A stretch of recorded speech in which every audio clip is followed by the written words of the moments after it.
'Tis that time again. It is Tuesday. It is after 6 o'clock. We are here. We are live. Sorry we're a little late.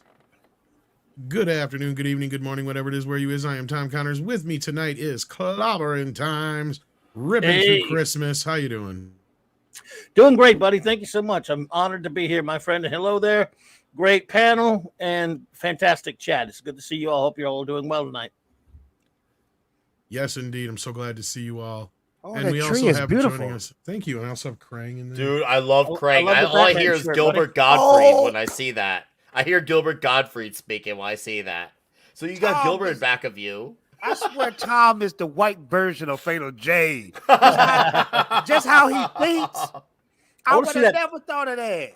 I like the Batman shirt there, Tom. Let me see that. Oh, yeah, that's my bomb. Oh, greatness. Some days you just can't get rid of a bomb. I want that shirt. That's fantastic. Tom has a Krang ornament on his tree. It's just Krang in there. He's actually just like a little stress ball thing. Oh. I have King Kong as the star to my tree. That's a good I got a rock. I'll just send you a picture later, Tom. I have King Kong. I'm looking at him right now. I have a Charlie Brown tree. You got Charlie Brown.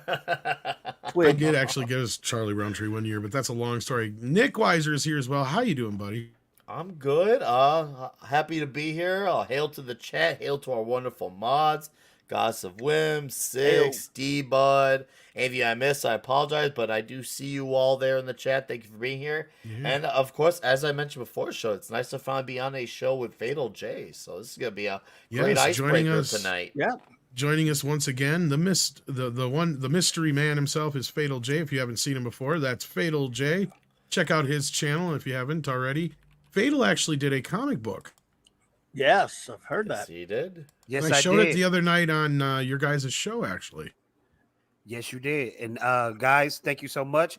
Ninja Blast 2 is well on the way. It's being made right now. And hopefully, next time you see the campaign, the book will be completely done and I can ship it out faster than you. But since this is Christmas time, I will be real quick and real fast with this. I'm dreaming of a white Christmas. That's all I'm gonna give you guys. That was very sweet. That was very sweet. You must be a white supremacist. He didn't say I was. Was we used to know. He didn't say I'm dreaming about being white for Christmas. He didn't say that, Clubby. Oh, okay. I must have missed. Now, if he'd have saying that, it'd been a different story. But no, it looks like we got a couple of super chats already. Let's see what's going on. We got Goddess of Women in the house. How you doing? She says, so the Spider-Verse not only race swapped Jessica Drew, but they gave her a stereotypical afro. Why? Well, we're going to get into that in just a moment. That was Jessica Drew? That was supposed to be Jessica Drew. Oh, wow. Okay. I know. Yeah.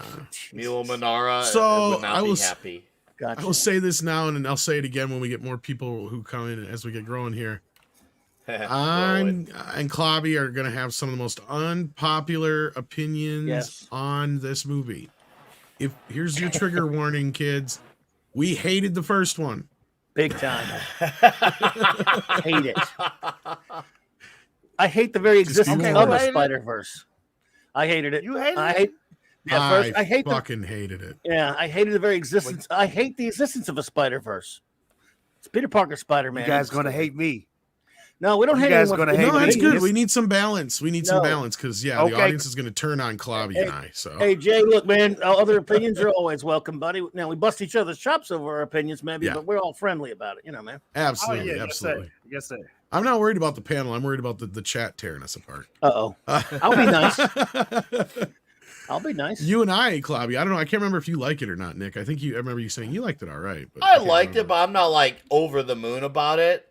There's things I liked Nicolas Cage as Noir, but I am also of the same mind that the spider people thing is definitely beyond played out. Like I said, I enjoy a good performance. But Spider-Man Noir was kind of cool, yeah. I like that. I got the idea once again. And if you think about it, once again, I respect versions like Noir 2099 because once again, one is of the literal past and one is a little future, so it's not really interfering with my boy 616 Peter. That's how I see it. Whereas, they're not just other versions, just going around the same time, which to me just really defeats the specialness of what Spider-Man actually is. And you know, it actually brings me to Ripa's video earlier. He posted about like the comment that people constantly misunderstand with Stanley, where he says the whole thing about with the whole he could be anyone under the mask of things. That whole thing, whether you like or not like Stan Lee, the whole thing about that was an accident. He just happened to draw that suit, and just happened to be that he could be anyone's suit. He originally wrote him with the intent of that being Peter Ditko Parker. actually created him. Or, well, co-created. That's and then what even I meant to say. and the original ideas came from Kirby, believe it or not, but there's another story. Kirby. Why didn't Kirby get a credit on that? It's a long story, but he did have the original concept. But go ahead. No. Very reminiscent of the story of Batman in a lot of ways, from what I recall. Oh, that's a whole convoluted ways. mess there. See, that one I know more about than the Spider-Man one. Because there's even proof to back up Finger's retelling of the tale. Because if you go by what Kane's original design was, it's a red costume. Yeah, there's a. And there was also. Have you ever seen that Ty Templeton strip? Was one page called "What If Bill Finger Had Nothing to Do with Batman"? Mm-hmm. And there was also. This is another thing that I found recently. I can't remember what we were doing with it, but I had this picture of an old, I think it was Don Post costume that was called the Spider-Man, and it looked a lot like Spider-Man, but it was different colors, and it was designed by, I believe, Jack Kirby, if I'm not mistaken. It was Kirby before Spider-Man ever came out. Yes, yeah. It was going to be the Spider-Man, different ideas. Steve Ditko has said a couple of times that he had the original notes of Kirby's and he didn't know what happened to them. And also, even Jim Shooter has admitted he's seen the preliminary notes and concept basic, scribbles the mask of Kirby. Yeah. The mask is unmistakable. I'll have to see if I can find that picture again sometime. But yeah, you can totally tell. Ditko did all the heavy lifting in terms of refining him for Amazing Fantasy 15 and beyond that. Yeah, and then Brett Cohen sends us in a little puppy dog saying bravo. Thank you for that. And then we've got a pair of super chats here from Samurai Vader, who says, stuttering 3D animation never looks good. That's one of my other big problems with the movie. A lot of people like that animation, though. I know some people did, but I was not a fan. It just felt like a comic book, though. You know, it literally felt like it was a little excessive, though. I like the dots. I like the dots format with the dots on the characters. But here's the thing. That's what. The dots. I'm good with the dots. Now, as far as like I guess I don't know if you want to call it the out of alignment drove me nuts. Yeah, I think. I like the dots. I respect that. But here's the thing, and this is one of the biggest flaws, is there's not enough differentiation in Miles Morales to really call him his own character. There's really not. Sure, yeah, he has Venom Blast and he's invisible, but his origin story, his high school beginnings. And then Spider-Verse, it makes him more like Peter Parker. That's another thing that pissed me off. But do you think he's a sidekick? Like he's a sidekick to Spider-Man? Well, that's the thing. He might as well just have his to be in own Spider-Man's name. universe. He's supposed to be an Ultimates character originally. He wasn't supposed to be in 616. He was originally in the Ultimates because in that Ultimates universe, Peter Parker died. That's what happened. Peter Parker died in the Ultimate universe. Miles took his place in the Ultimate universe. Because he started off with like a bootleg Spider-Man suit. Yes. Yeah. And then in 616 comics, then that whole Secret Wars event happened, and then they brought Miles to the main universe, and they have been struggling to figure out what to do with him since then in the comics. I mean, yeah, that's exactly, that's it. And his uncle's the Prowler, right? Yeah. Yeah, and that's the other thing. Like I said, in Spider-Verse, they went out of their way to make him even more like Peter, and people are like, no, it's not. It's like, they literally kill his fucking uncle, and they make that still part of the reason why. It's like, I mean, you gotta be kidding me. Like, fucking seriously. Anyway, Tennille89 says maybe late on this one, but apparently Twitter's apparently unironically named Trust and Safety Council has been disbanded. That was a thing. There's a lot of things that are a thing. We're learning a lot about Twitter. Oh, I know. Yeah. Okay, I want to name another thing I did like. I like the way the Kingpin looked because you remind me of the Bill Sienkiewicz comic. That was one of the only thing that they got okay was the Kingpin. Yeah, I like this Kingpin. It wasn't obviously Daredevil level masterful, but I was entertained by it. Yeah, but this Daredevil that's coming out is going to be terrible. Did you see Yeah, him in we all She-Hulk? know that. Oh, Did you see that? We had that What's talk that? here. Oh, we had that Oh talk my here. gosh, man! Disney, what happened? You know what makes it even more tragic, Jay, is that if you go no past the court scene, you could have swore it was gonna be off to a great start. Because remember how Matt annihilated Jennifer in the court scene? You see Matt come in there, he kicks ass in the court scene, but as great as it was to see him kick ass in that court scene, you also realize how bad of a lawyer Jennifer is in that show, which is not representative of how It's good of a terrible. lawyer she is in the books. Because all she does is get away with a bunch of Hail Marys and very lucky flukes. Like, she's supposed to be an actually competent lawyer, but this show doesn't make her a competent lawyer. Not that I won't go down that well, but you know what I mean. Last time we saw that freaker, he was the man without fear. He wasn't even Daredevil. He was back in the black scarf, the black long sleeve, the black pants. Yeah, he will fight in the fake Daredevil in the Netflix series. So how the freak did he decide to get a bright yellow and red suit? Because it's not connected. And what happened to the guy in the Netflix series that was the only guy making his suit? Now they have a flamboyant guy making his suit. Yeah, it's ridiculous. It's a different universe. That's pretty much all that it is. It's a different universe. It's not the same Melvin Potter, aka No, it's not Gladiator. Yeah. But this is a thing, Gladiator, fellas. If thank you. it's a different universe, then why hire the same guy? They don't care. Because they don't care. They don't Thank give a you, damn. Bobby. They just don't care. They just don't care. They really don't, because I'm right there with you, Jay. But you're coming from a standpoint of actually caring what happened before. These people don't. Yeah, Speaking you're of actually caring- trying to understand things, whereas they don't. Yeah. Speaking of caring, Tennille actually cares about Yes. taking away credit from Jennifer Lawrence. So we have to That's true. acknowledge that Clobby is mistaken. That's true. He needs to do better. Right. Jennifer Lawrence invented Spider-Man, and that's She did. credited to She David did. Martin. She did. Jennifer absolutely. Lawrence is the first woman who did an action film, and Fatal J is the first black guy that started YouTube. Thank you. She might, hey, I actually think she might just be the first woman. I think she's Eve. Yeah, I think You she think is. she's She's, Eve? Yes, and she's she every created- woman. Yeah. But see, she didn't want people to know she created Spider-Man. She's so nice. She wanted that credit to go to somebody else, and you guys shouldn't be out there outing her Oh, about how it. 'cause- thoughtful. Yeah, she did. There you go. She's looking I out for tried to poor find it. little Stan Lee, you know. Yes. Wow. And I want you guys to know this. Jennifer Lawrence was the first lady to play Mystique.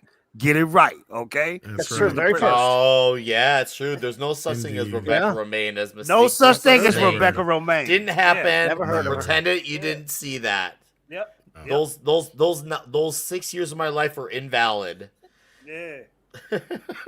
Indeed. And then they're all part of your imagination. And then Yes, sir. Action Com is celebrating. It is exactly 1 year ago today that he started doing our timestamps. And 184 episodes later, here we are. Thank you so much, Action Wow. Com. I appreciate that. Woo. That is awesome. So let's watch this damn thing. That's good because I this is the first time I've really seen this. Oh, you haven't seen this? Oh, God. I haven't seen it. Okay. All right. Well, here we go.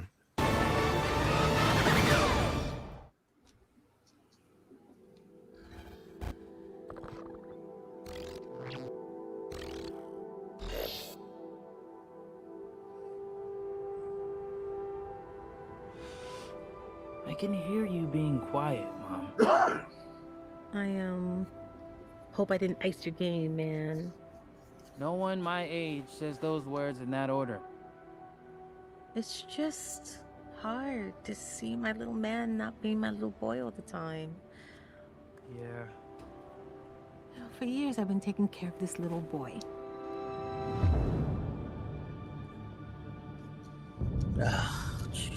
Sorry.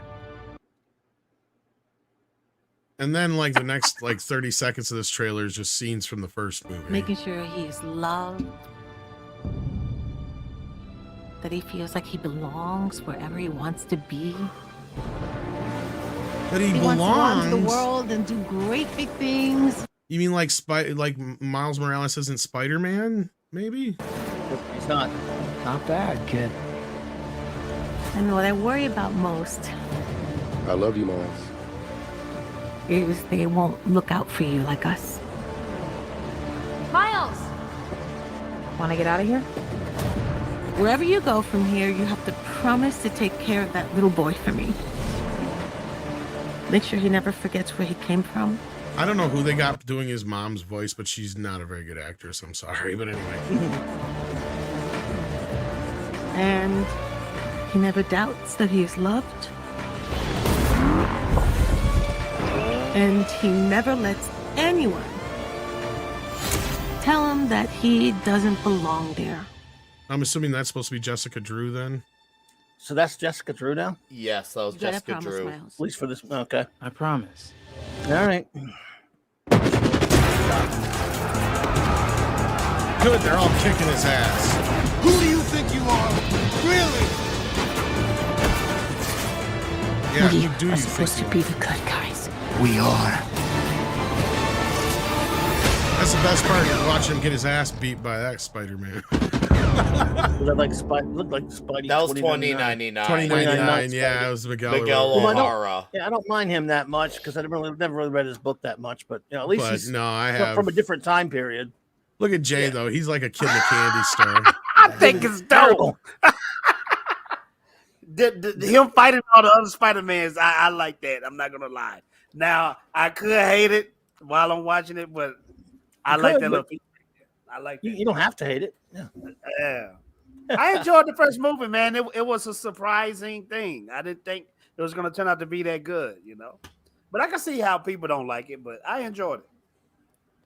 It's just me. All right.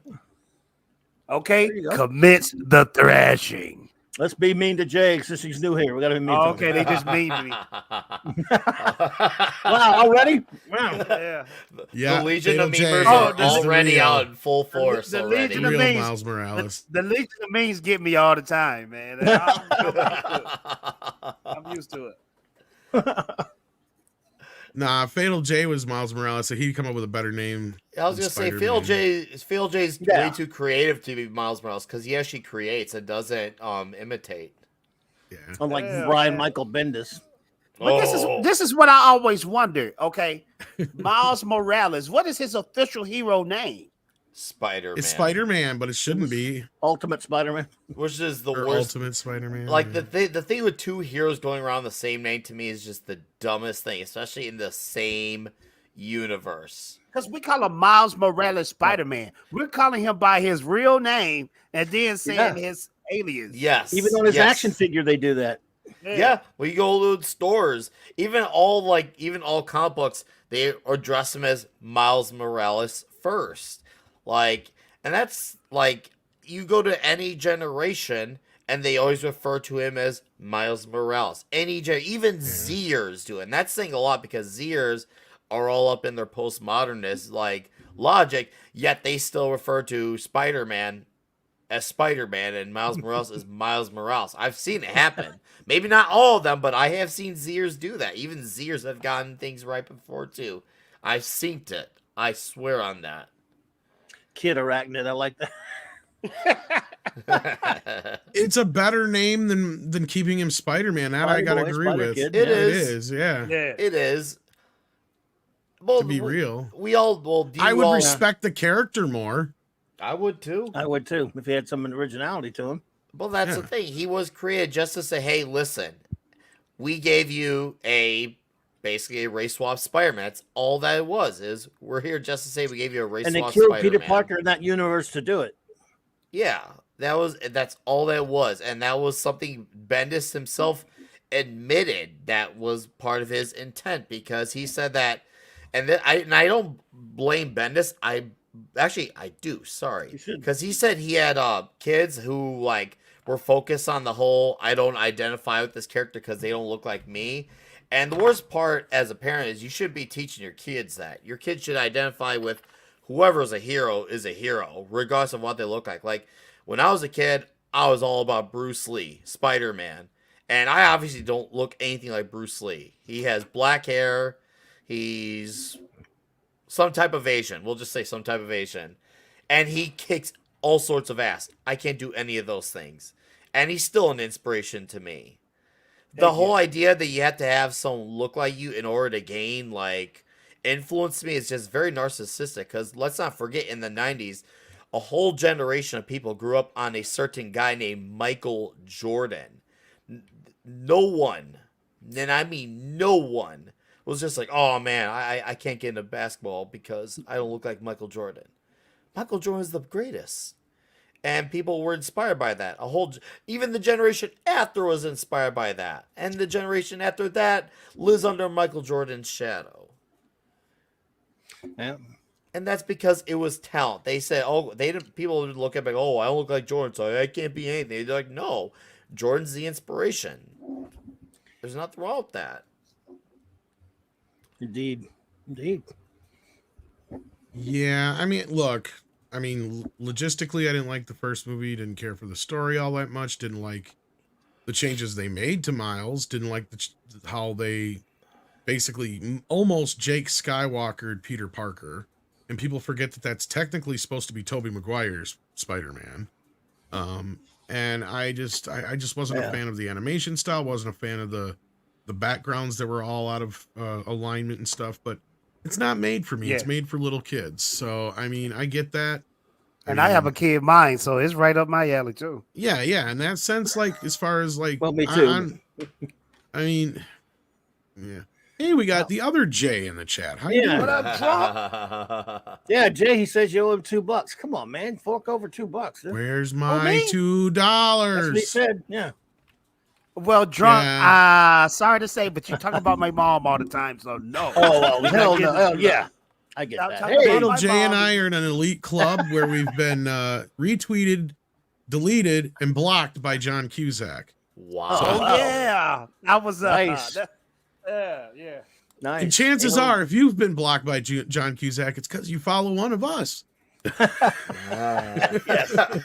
I hope I'm blocked by him, but I don't know. I probably am. I've been trying. Hopefully I'll be next. I will sure hope we I got am. drunk versus fatal, huh? Yes. Oh yeah, that's a normal thing, man. Yeah, man. that's nothing new. You know, we talk about each other's moms and Wow. know, it ends up in a duel. He slapped me with a glove. Then we started fencing like Wednesday from the Addams Family show. Do you guys enjoy that show? I'm enjoying that show. Drunk versus fatal. Fight. Hey, I haven't seen that yet. I hear it's good.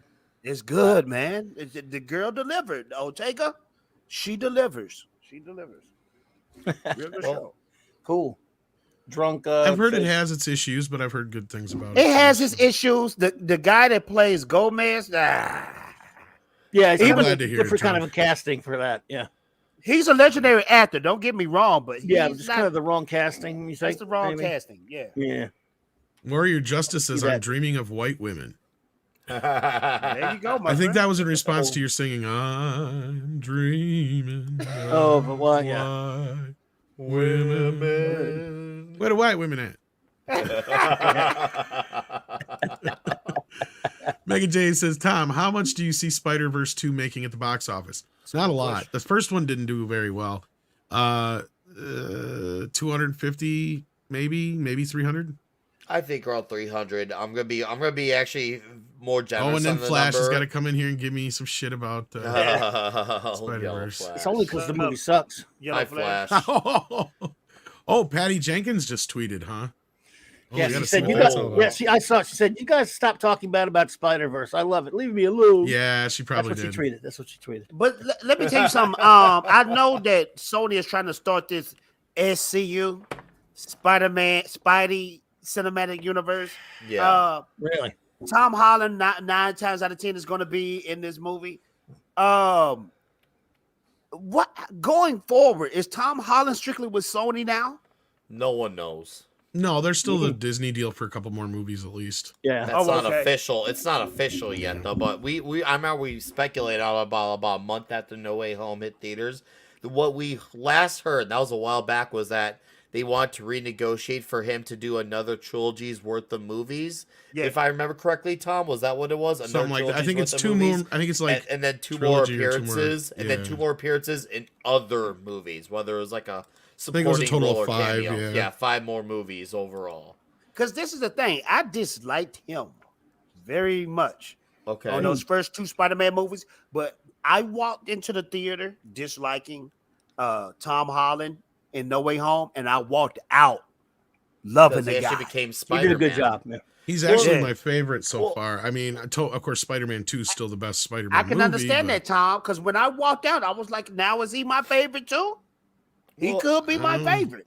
here- Like when I saw the three all together. Tom just Yeah. kind of captures to me everything that I think of when I think of Peter and Spider-Man. My Yeah. I mean, problem Toby with was this- great, don't get me wrong, but he's Yeah. more of the 60s Spider-Man. But yeah, sorry, go ahead. Yeah, yeah, yeah. My problems with both of his dumb movies, Homecoming and Far From Good, was that they're just garbagey movies. I like him, but that's not Spider-Man. All the I didn't all mind the Stark Homecoming. stuff. See, I didn't see. I was a I mean, defender there's- of that because there's a some lot of good people are stuff like, in "Oh, it. he's just Iron Boy. It's just Iron Boy." I'm like, really? He is No, kinda I don't just buy Iron that Boy. because here's the problem: the whole movie, the whole story is predicated on him getting the suit taken away and proving that he's good enough without it, right? So to me, and he even defeats Michael Keaton without his suit. So There are to me, things I that like in that movie, yeah. but the second one. oh, and Michael Keaton's just fucking amazing. He's Oh, great. Michael They have- Keaton was great in that.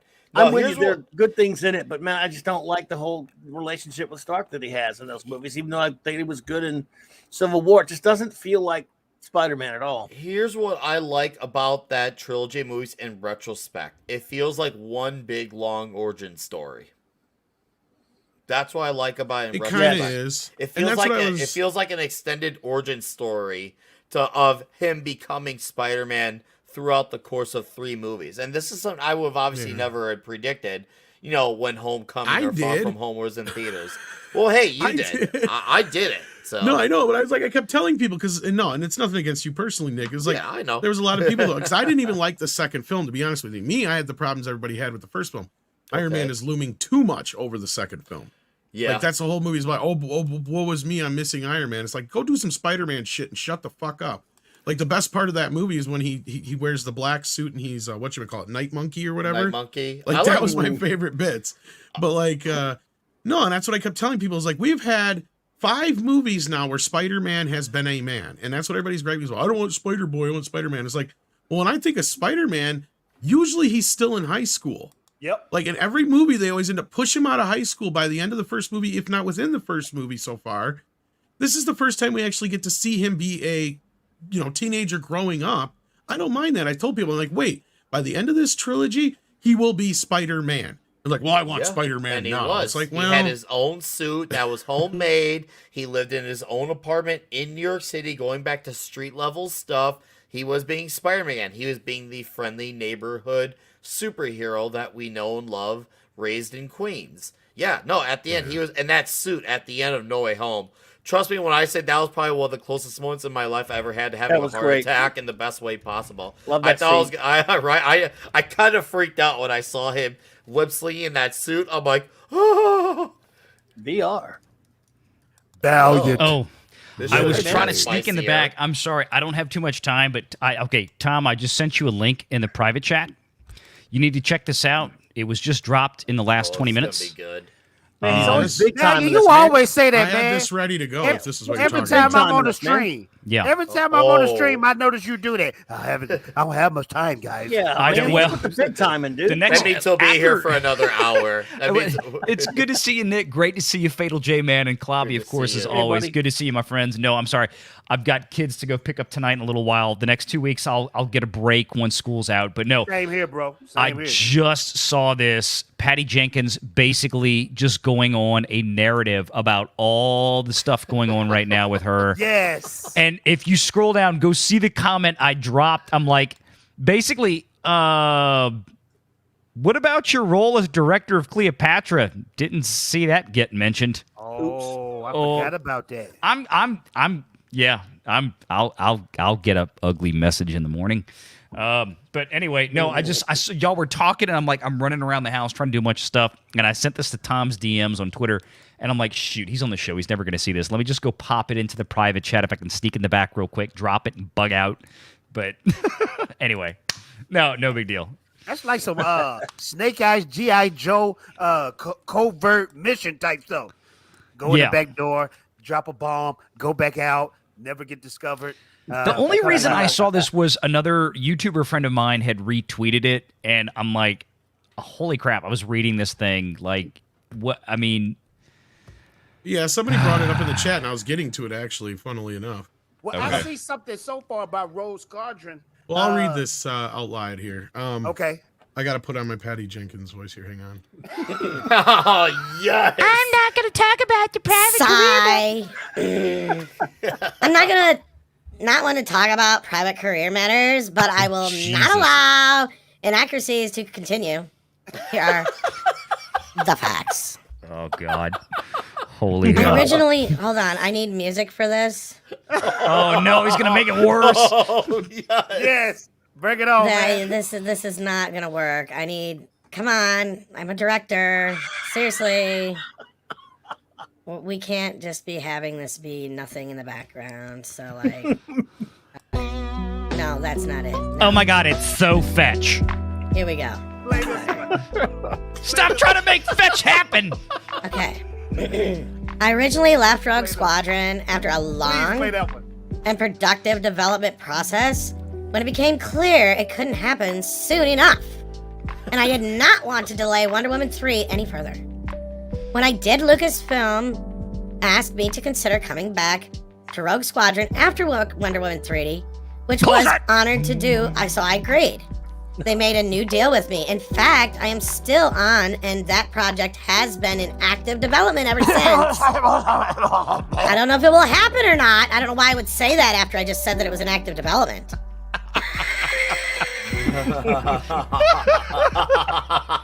We never do until the development process is complete, but I look forward to its potential ahead. That's why it was pulled off the schedule. I'm hedging my bets there, okay? Just shut the fuck up. When there started to be backlash about Wonder Woman 3 not happening, the attractive clickbait false story that it was me that killed it or walked away started to spread. Oh, we know you didn't kill it. This is simply not true. I never walked away. I was open to considering anything asked of me. It was my understanding there was nothing I could do to move anything forward at this time. DC is obviously buried in changes they are having to make, so I understand these decisions are difficult right now.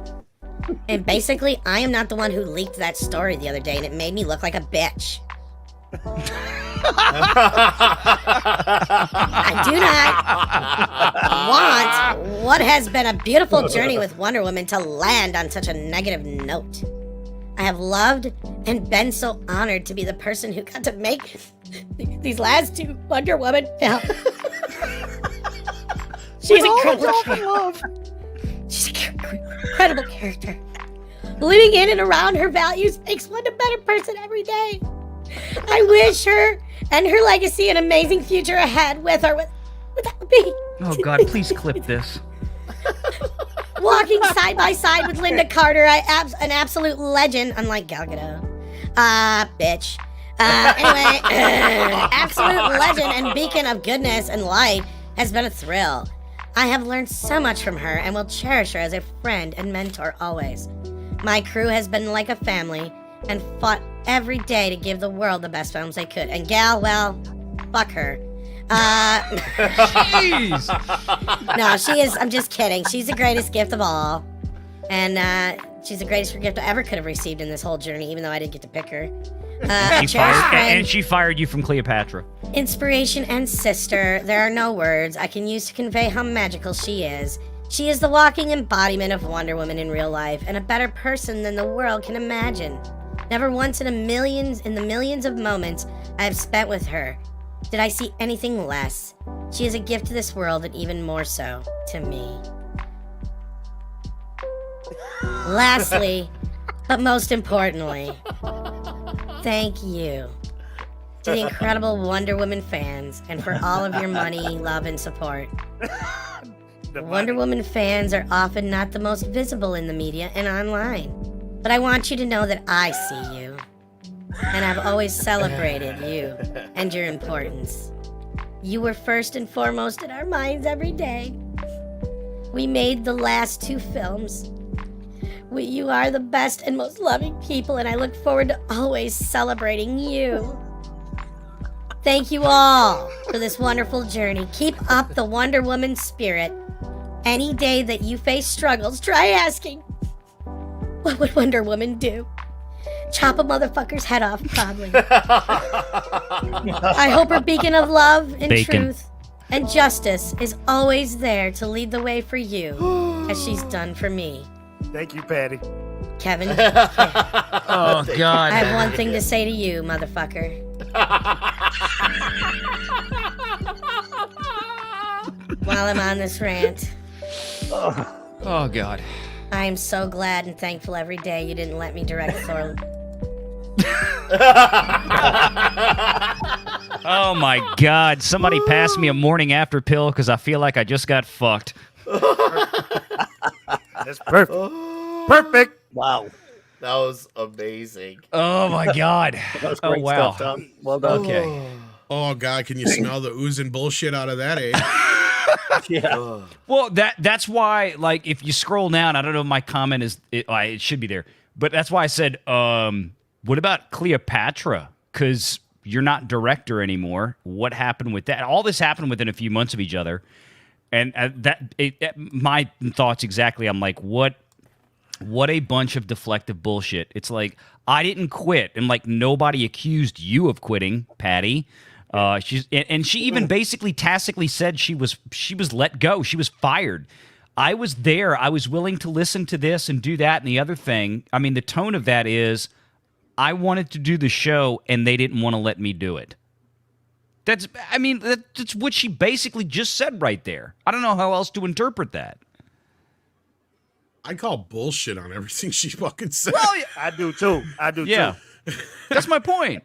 I agree. full I of believe shit. that. I believe the rap story. I totally believe the rap story. I can't say I've seen that one, but I can only imagine. Oh, you didn't hear that whole thing? No, I mean, I've heard stories. I don't know what specifically was the rap. Let me put it that way. Oh, okay. Well, the rap story was the one where she got out, where it got out. This is what she's responding to, actually, I believe. Okay. This was the whole deal where, did you see this one? Fuck off. Yeah, I know. Hollywood has been stunned by the news that this week the Warner Discovery will not be moving forward with Wonder Woman 3, but in fact, it was Patty Jenkins who directed the first two films who walked off the project after rejecting studio I didn't notes, realize that treatment. originated with the rap. I got you. Yep.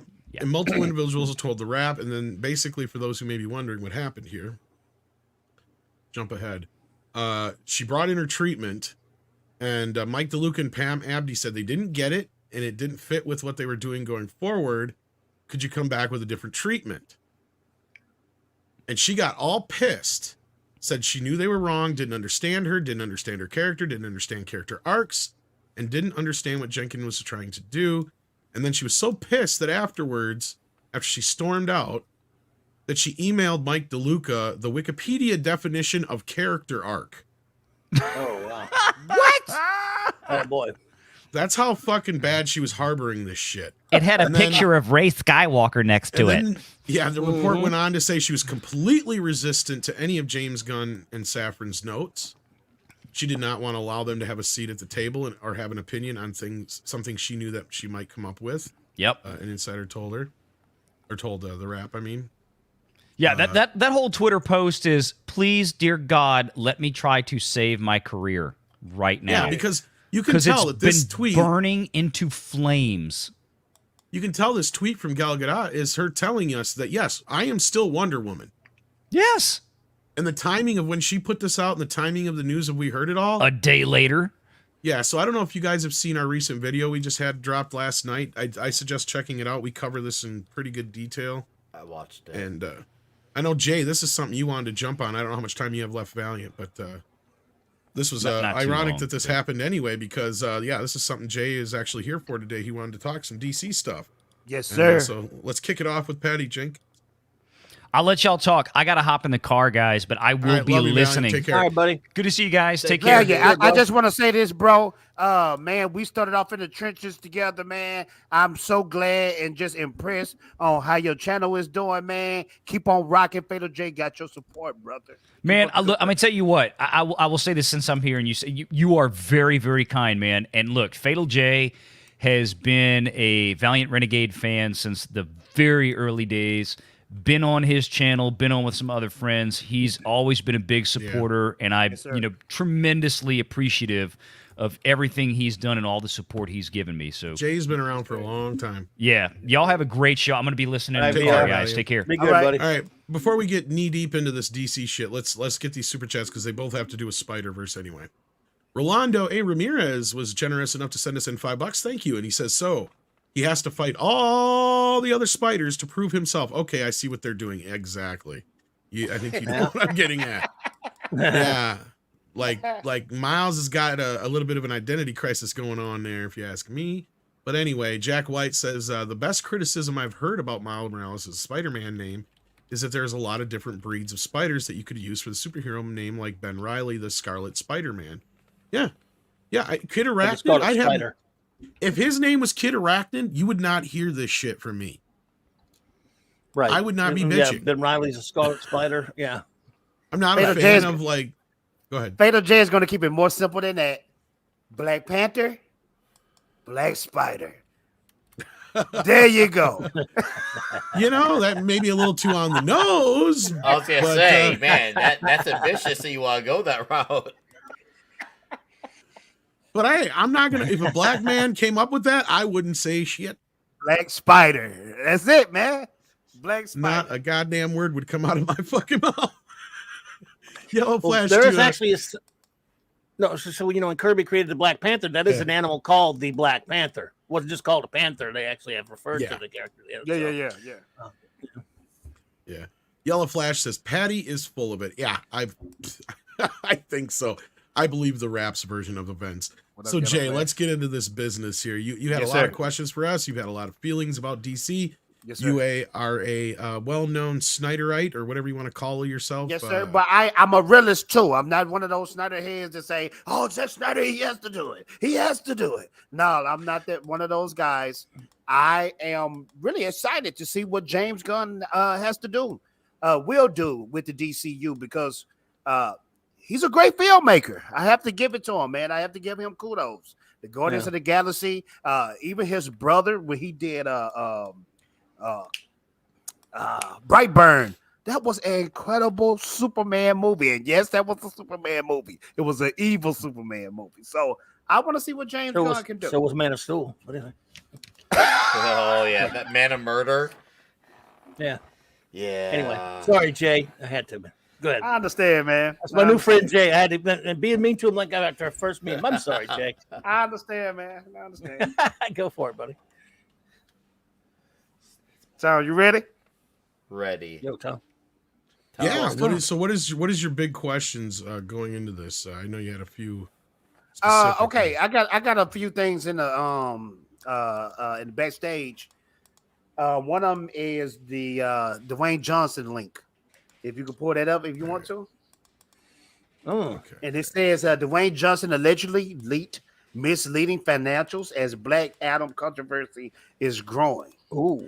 Now, hold I remember I what actually you was. know what you're talking about now. I remember That article Tom- he posted last week on Twitter.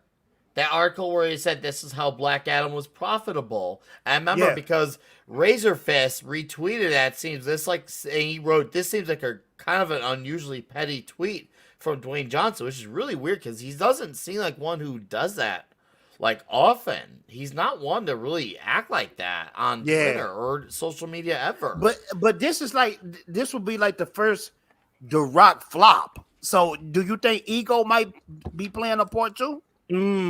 It's not really a Rock flop. That's the funny thing. Okay, see, that's what I want to know. Is this movie flopping? Is this movie doing good? Because Tom, I remember you said once it gets on video on demand, that's going to get it to where it needs to be. So I'm very confused with everything that's coming out on if this. Well, movie it's is doing made great. almost $400 million worldwide. So I think I think as far as I know it had the Rock's highest opening. I believe it's the Rock's highest grossing film now. Yeah.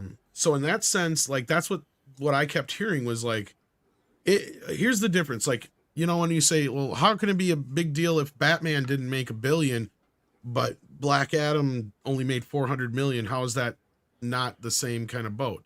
Yeah. Or at least worse in that sense. I was like, well, the difference is the budget, first of all. Like the Black Adam had like less of a budget.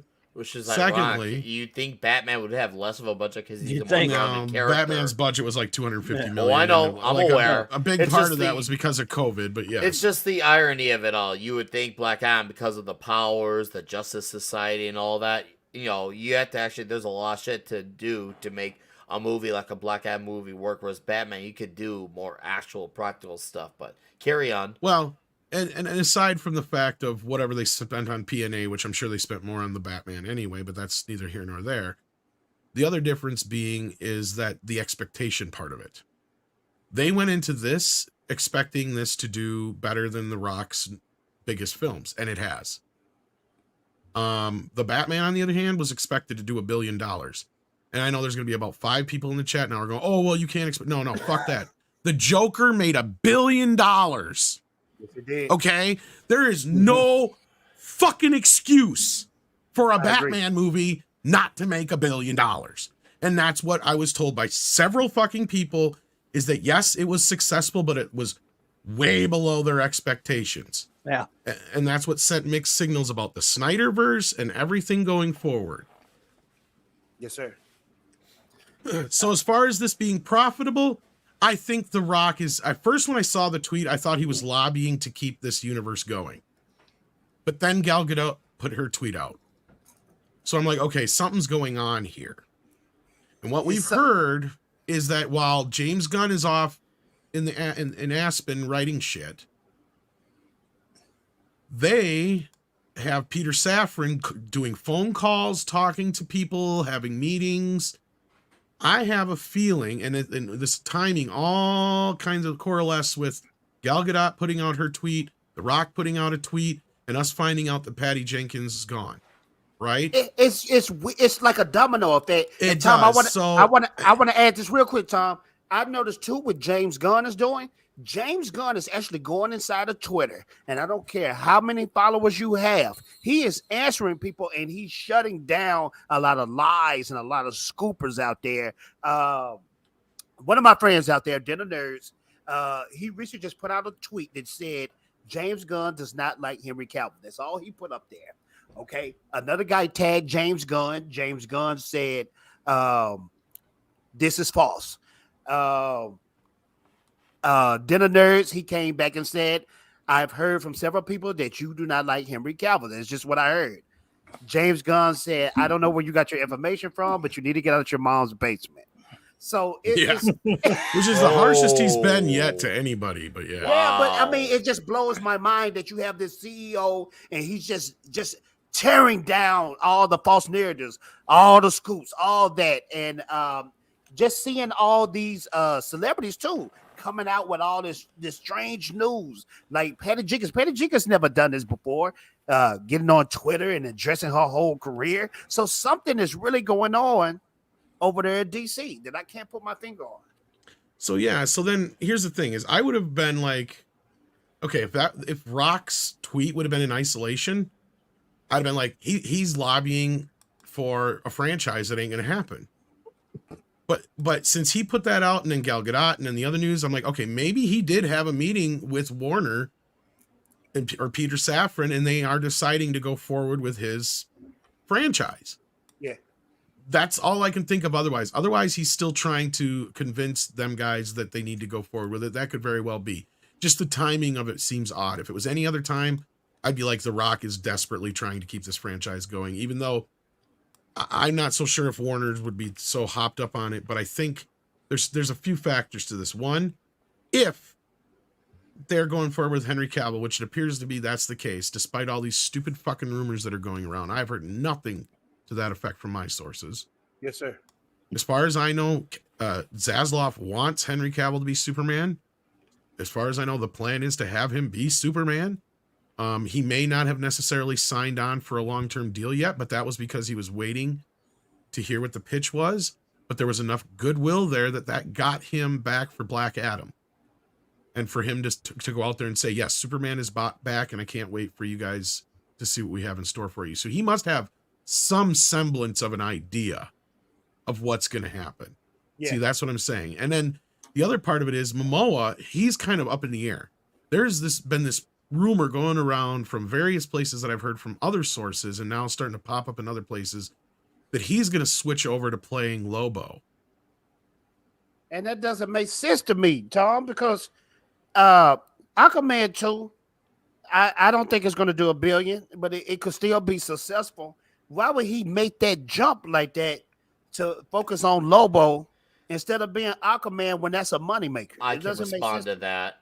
He could be too, but go ahead. Both of them, but go ahead. I Mike. can respond to that. Here's the thing. Momoa has said before, A, that he's wanted to be Lobo. B, if you look at him, the dude is totally cut out to be Lobo. Oh, C, don't get me wrong, Clobber. That's perfect casting. It's perfect casting. Yeah. C, obviously whatever Gunn is going to do is going to be not what is Aquaman of that universe or those movies. So he could easily recast just by saying another universe. And it wouldn't be the first, second, or third time an actor has been a different character in a different Marvel movie universe or a different DC movie universe. Well, and he'll be under makeup and some other things too. Yeah, and he'll be under makeup too. That's a whole other thing. So this is not like it's that out of the realm of possibility. There's so you guys think so he many can pull ways it off that at the can make same it work. time? Oh yeah, I think it'd either be simultaneously or they will recast Aquaman, and here's why I say that. Because when this first all started going down, one of the first things I heard from multiple places was, and this goes along with what James Gunn recently tweeted out with, I'm going to fix what worked, or I'm going to stick with what worked, fix what didn't, and so on. Now the rest we haven't decided yet. And that's kind of what I was hearing. And before then was some of this cast is sticking around. Some of them are going away. Some of them may be recast in different roles, which is what I was told way before this Jason Momoa stuff.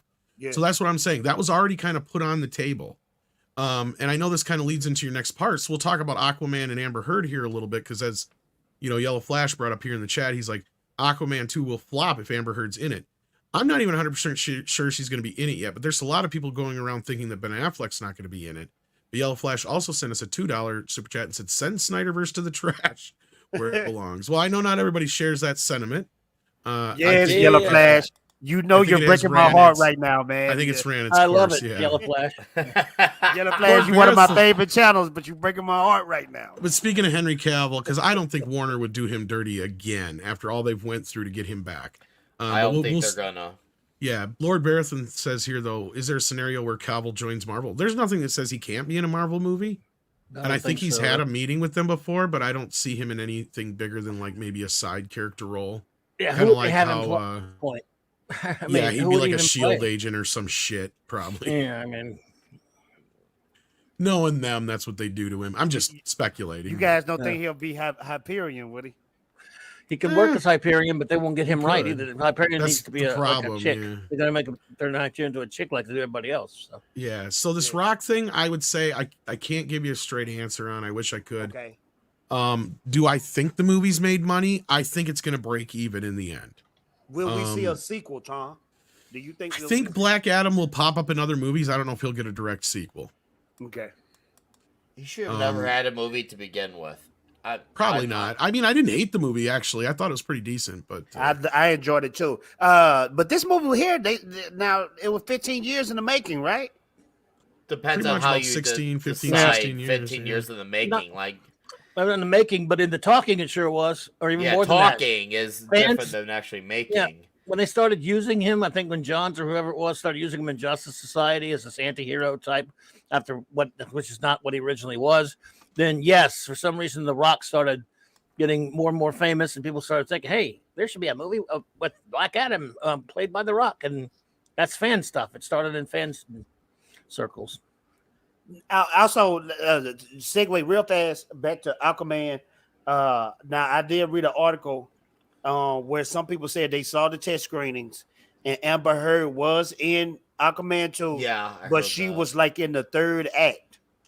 She's not like they made to push her back in the movie. And even those scenes was not Here's that the long. thing. I don't know what to believe from this test screening thing. I've not asked anybody about it yet. I haven't really had a chance to. I did mention it, but I got different Ben Affleck news, and we're gonna get into that now. Off of this, because I'm not saying a test screening didn't happen, but if it did happen, first of all, if they've already reshot Amber's scenes, which is part of the reason from what I was told that they pushed the movie back a whole fucking year. Because guys got to remember, this movie's not coming out for a year. Yeah. Then my point is they probably are just testing some of the stuff they reshot otherwise. Because here's what I heard before. Amber wasn't the problem. The movie sucked. That was the problem. The test screening was showing that people weren't even giving a shit about Amber at that point. The movie was so bad. So they went back and they did some reshoots. Yeah. We know that. We know they shot the Ben Affleck cameo over top of the Michael Keaton one. And we know that there was rumors and talks of Amber's stuff being reshot. Here's the thing. They were showing 2 different cuts before where Amber had a little bit more stuff in there and where she didn't. We were only told she only had like what was that? Like she was only in like a third of the film anyway. So which is it? Is she in the whole movie and out of a third, or is she only in a third? So that's the thing. We've heard of like 3 or 4 different fucking cuts of this movie so far. So as far as I'm concerned, I trust nothing coming out of this cut. This cut proves nothing. It says nothing about the final product. They're just simply testing something. Yeah. They're testing whatever reshoots they did to see how it's helping the story flow or whatever. Because if they have reshot this role already, or they're planning to, they're not going to do it. They're not going to show it in a fucking test screening. They're going to make a big announcement on who the new actress is going to be, right? They're not going to let it leak out in that sense. I mean, they've already had enough leakage problems with the Ezra Miller shit and the stuff that we've already had to deal with Amber. I mean, if they're going to keep her in the movie, it's probably just an Ezra Miller situation where everybody knows just without saying it that she's going to be recast in the future. It doesn't fucking matter anyway. Now, as far as the Batman stuff, look, have you heard anybody say that Michael Keaton scene, anything about the Michael Keaton scene? No. Why? Yeah. Because that's not in the fucking movie either, because it was an end credit scene. Why would they give away the big Batman scene? Just when they showed the test screenings of Black Adam, nobody saw the Superman scene until the very last minute. We knew it was all supposed to be in there. I was told there is a placeholder there. So if he does show up and shoot it, we'll put it in. He showed up in September. They shot it in the UK. We've gotten the breakdown now of how that happened. They're not going to show us the Ben Affleck scene. Now, here's the other thing, though, as far as him not being going forward. He's one of the only ones I'm questioning now, and it has nothing to do with the other rumor that you brought to my attention so much, or it does, but not exactly. Yes, sir. Because this is the other one you brought to my attention here. This is yes, sir. And this was the guy basically said it was a tweet from just a random guy. He said the reason why he's not going to be in the movie, Ben Affleck, talking about Ben Affleck, Batman, Bruce Wayne, whatever you want to call him. The reason why he is not going to be in the movie is because of the production company with him and Matt Damon.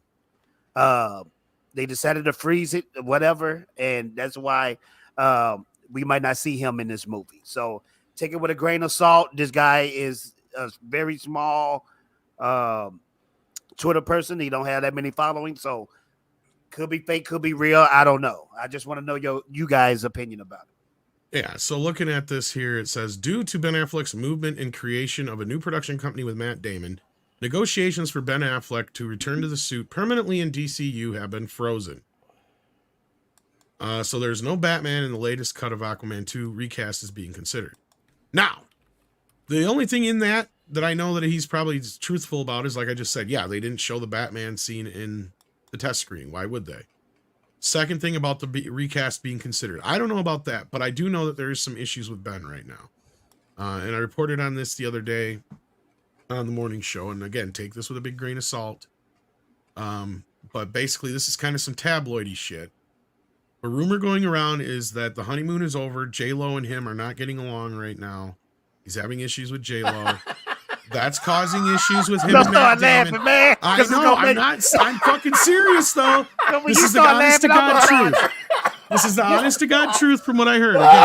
Again. So these issues are bleeding over into him and Matt Damon's new production company. That part is true. Matt Damon. And now Matt is pissed because Matt basically blames her for almost derailing their careers years ago.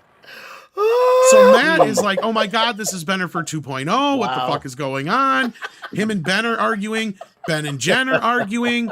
There's rumors that he's drinking again and gambling and possibly headed right back to fucking rehab.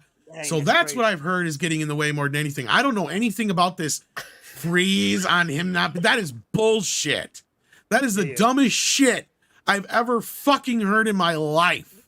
If there's a freeze on them and considering Batman coming back, it's because of the shit that Ben Affleck is dealing with right now. Rumor is, again, take it with a big grain of salt because it is very tabloidy. Yes, sir. That he's on the rocks with J-Lo, having issues with Matt, and heading down the fucking dark spiral again, going that right part's back not towards good. rehab. That part's That's not good. the rumor. I won't laugh at that part. That's sad, actually. That's why I'm not so sure what's going on with Ben. The But as jail far as stuff is him- funny, though. No, Nick, I knew you were laughing at, man. I knew you were laughing at. Yeah, the I J-Lo don't know. thing is like, Seriously, how, alcoholism dude, is not motherfucker. funny. Look, okay, the J-Lo thing is funny because motherfucker, you should learn. You stuck your dick in crazy before. Not only has he done it, And but you so gotta many think, other too. dudes have done it. She's gotten so many divorces. Yet She's she no- writes a song she's about no how her longer- love costs no thing. Nick, Her she's no divorce longer was Jenny from the expensive. block. She's no longer Jenny from a block. She's Jenny been around the block. That's who she is. Dude, how could you go around the straight face singing a song like that? You Bro. are a fraud. I saw a video on YouTube where they showed every single person that been with J-Lo. I was there for like Wow, an that many? hour. What? You No, know here's what's the funny is thing. it probably parallels like syphilis growth. Ben probably got back with Spreading of J-Lo syphilis. and was like, "Oh, this is nice. It's like we're old but we're new again." And then time went on. Oh shit! Now I remember why we fucking broke up. This is becoming real life Jiggly. Shit. But he married her, right? Did he marry her again? Yeah, they're married this time. They're married this time because the That's first the time they didn't. problem. They weren't married the first time. That's the problem. See, now and they just started this new production company, so I'm hearing that's what's causing a lot of the problems. So if they get divorced, who knows what that'll? Yeah, Probably mean 'Cause when they get that's what divorced. messed him up from being Batman, like having his own solo, right? Well, he was did like, he have a split with Jennifer Garner when the alcohol? That was the whole Jennifer Garner thing, and Jennifer that- Garner. the thing I heard there was Jennifer and him had a deal originally when they first got together that each year they would let the other work. This is what I heard. I remember that. Yeah. And then when Ben got offered Batman, he wanted to do because this is the thing is he's wanted to do Batman forever. Like he even had a house like where he had built like a little bat cave thing and everything. oh snap! Because he had this elevator that went down to the basement, so he like built like this whole like facade. Kevin Smith bought this house from him too, believe it or not. Facade around it that was kind of like Batman because he like fancied himself like Batman. But when he got offered the job, he was like, it's a dream come true. And Jen's like, yeah, but you realize this is like a 5-picture deal and you'll be working, nonstop for whatever, blah, blah, blah, blah, blah, plus your other projects you already signed up for. And we had this deal. So that's why Jennifer didn't work for a little while, but Ben was busy doing Batman. And then notice after the fact, Ben was still doing other things and she wasn't able to do her thing. So that's where I heard that relationship broke down. Plus he started drinking and gambling. You can kind of figure out the rest. So, yeah. But it was kind of like one of those things where it was a dream come true for him to be Batman, and she did not like that he was gone all those years. And didn't get to do her thing. And she practically raised the kids on her own for the most part in that respect. We might be on repeat. I said might, Yeah. ladies and gentlemen. That's what I'm I thinking. just hope when the divorce happens, Ben Affleck goes up to J-Lo and just says, "Listen, it's not me, it's you," and just leaves. That's all. It's her. She's got all these divorces. And guys Bean, what keep about going to taco her. flavored kisses, Bean? You remember that woman that was on the second Addams Family movie when she married Fester? Oh, Joan Cusack. Yes, Yeah. I put that in the mind of J-Lo. She's just a man eater, man. Oh shit. She a man eater.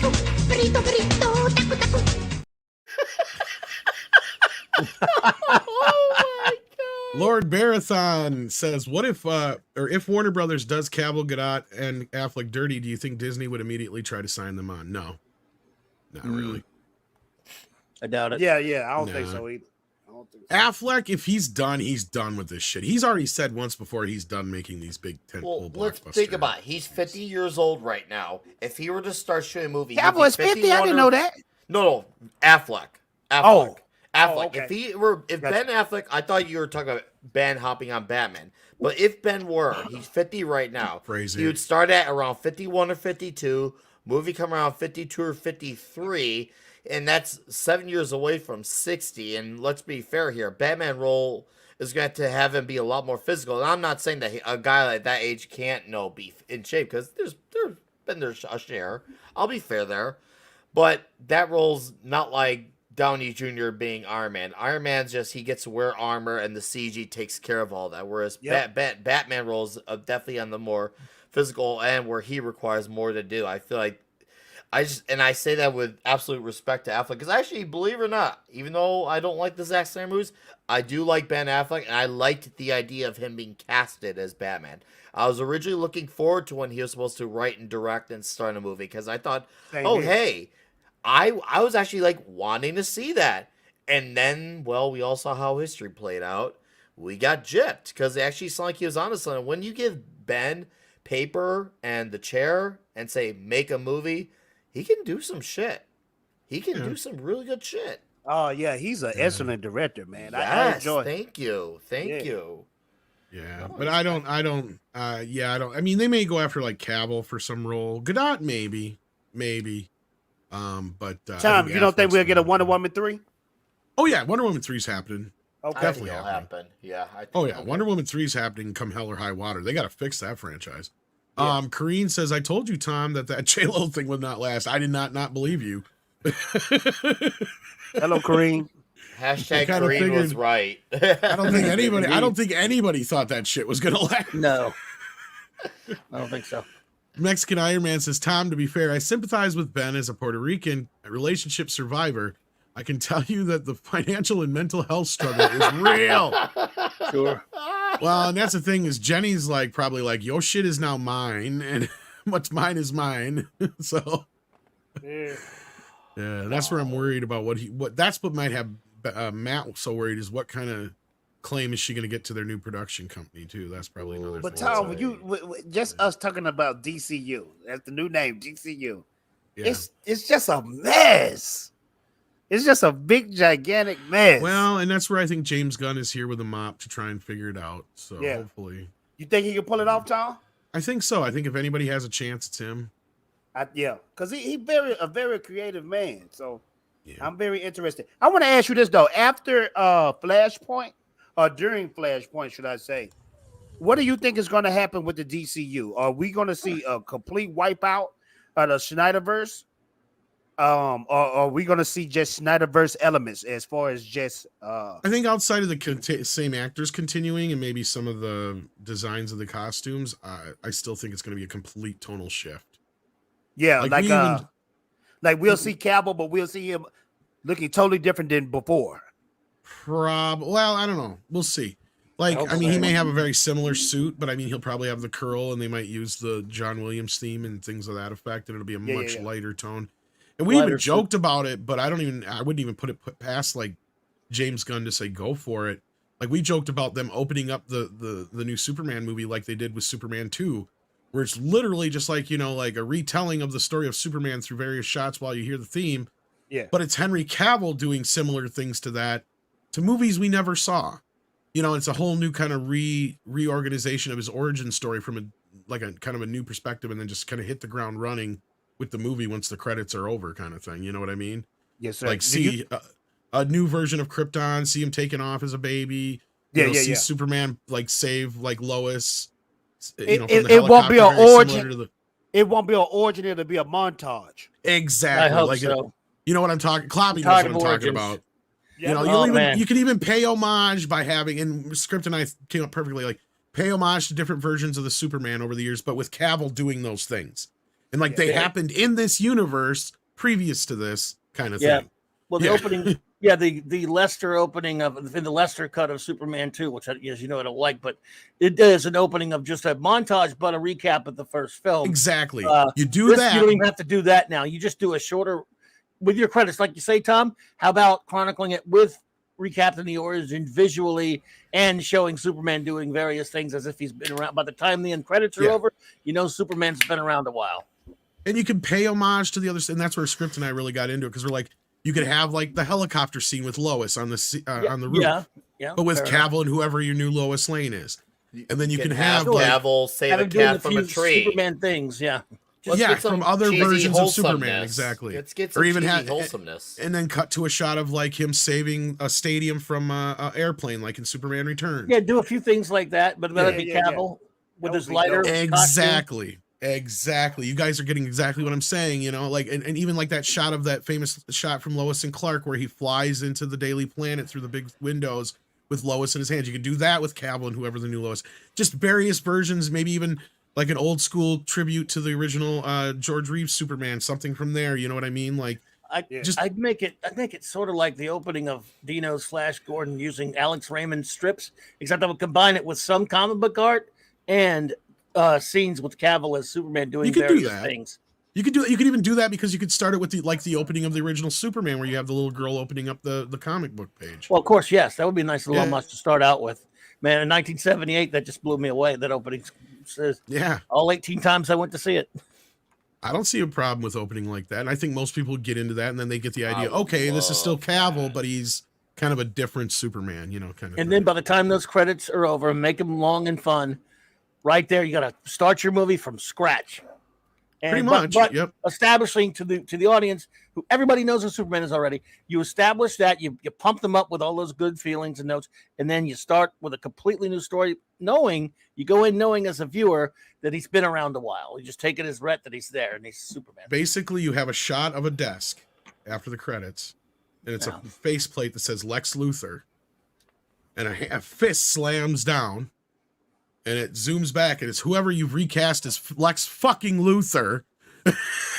I agree. Big time. I Freddy. agree. No Facebook Luthor, of course. Exactly. I never liked the guy that played. And he's like, we got to get this Superman or whatever he's got to say. Just say Zucker it. But Zucker Luthor, yeah. yeah, no Zucker Yeah. Luthor. Yeah, that. yeah. I've said that from the jump. He was terrible. They Yeah. should have went with the original person they wanted, which was Bryan Cranston. He should have That been. could That have would been have been That'll better. work. Oh, been a lot better. Luthor, I feel Yeah. like, should be a build-up character with like a Legion of Doom type of thing. Because here's the thing: we've already seen Luthor so much, and Superman has a very underrated gallery of villains, Jay, that we have not even come close to touching.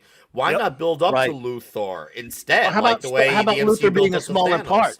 Yes, Or Nick, part let's- of the big picture. Have Luthor there, but let's have some Brainiac and some Parasite. Oh yeah, I got no yeah. problem with that. I just Parasite? want to make sure I that people know love that he. Parasite. I just mainly want people to know that we're not getting Facebook Luthor. That's Yes, please do. No, I you don't know, think I'd they'll do actually that. take Danny DeVito as Lex Luthor over fucking Facebook Luthor. You know what? Believe it or not, he probably could pull it off. Look what he did with the Penguin. Look what he did with the You're Penguin. not actually wrong. like I what know a he lot did of with the people don't Penguin. like that, but he's like my favorite Penguin. But Yeah. He I can have my pull it off. issues with that Penguin, but I hear you. I wouldn't want him to be Luthor, but I take your point. Anything would be better than Facebook Luthor. What's with this Superman guy?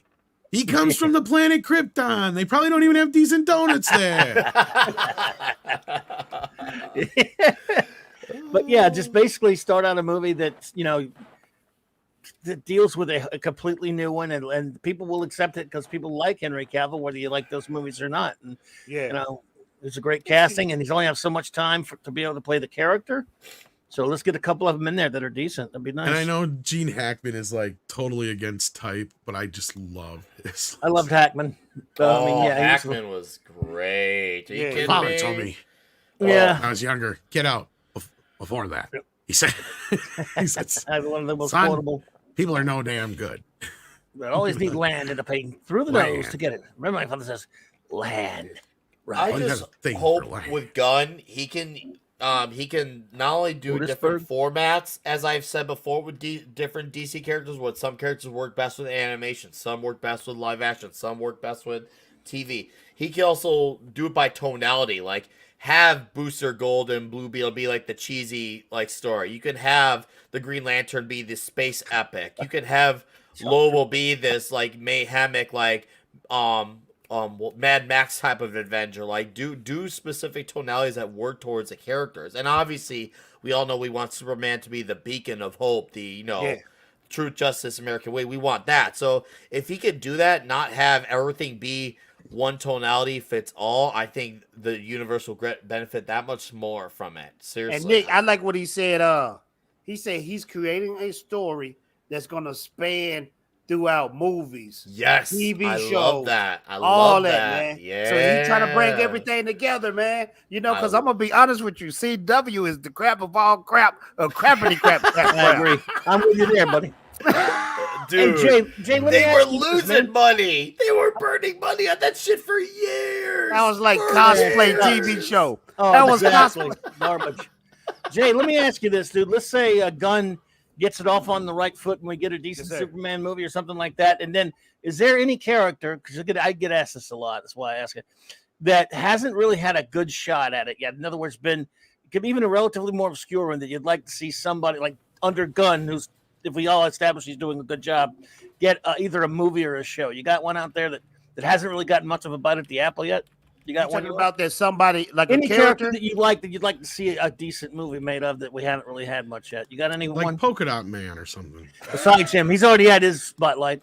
Yes, but yes, I was just we- giving an example. No, We I most got you. definitely, you can come out with a rated R Deathstroke movie. Mhm. Okay. A rated Yeah. R Deathstroke movie will Okay. just blow people's minds away. You know, Right. There you go. So I'm trying to That's think of one. who else. I would just like to see like you could do rogue gallery movie with all wanna the see Batman villains. villains together. Yeah, all the villains together though. All of them I together. like what Party Puck says. Firestorm would be nice to do that right. Yeah, That'd be all right. Firestorm. You know, yeah. I'm The hung question- up on John Travolta's Lex Luthor because that would be interesting. Oh my Wow, God, there's a please, guy who's God. flying. He's up in the sky. He's like Superman and stuff. Oh my God, look at here he come. Hey you, come here. Boy, the Spectre. There's so much. How do you fly like that? Dude, a supernatural specter. Oh my God, Woo-hoo. look at this. He's Based beautiful. on the Fleischer special. The Fleischer and Aparo Spectre. That'd be nice. A question movie based upon maybe sort of like the Denny O'Neil Cowan run of the 80s. I think I that really should be a like TV his head. series, Klobby. I think Probably a that series question better, would be not a better movie. as a TV series, a I live agree with TV that. series. That way, you could spread out a whole mystery with a big old twist to it. Question benefits from that whole ordeal, and why not to live with that character with a faceless face like for a whole season? Yeah. Man. Hey, And you it's- This guys, guy, y'all he's know we running getting, around in pajamas. you guys know we getting Keanu Reeves back too. I've heard that. For what? I like Not Constantine. as Constantine, really? Yeah, But Yeah, I they're don't doing know about that Constantine, movie. too. I'm not Right. sure about his movie. I like Keanu Reeves. I don't know if he's I like the right him, but fit he's for that not movie. John Constantine, man. That guy that got him That's played in true. that Constantine show, Matt Ryan, at least looked I think more like part him. of that is a big fuck you to J.J. Abrams, to be honest with you. I'm all for any fuck you to JJ. And the other half of the reason I think it's happening is because Keanu Reeves says, like, I'd like to play Constantine again. No, I'm looking forward to John Wick in a few months. Yeah, I'll be seeing that yeah. right away when it comes out. I can't Heck wait yeah. for John Wick 4. Woo!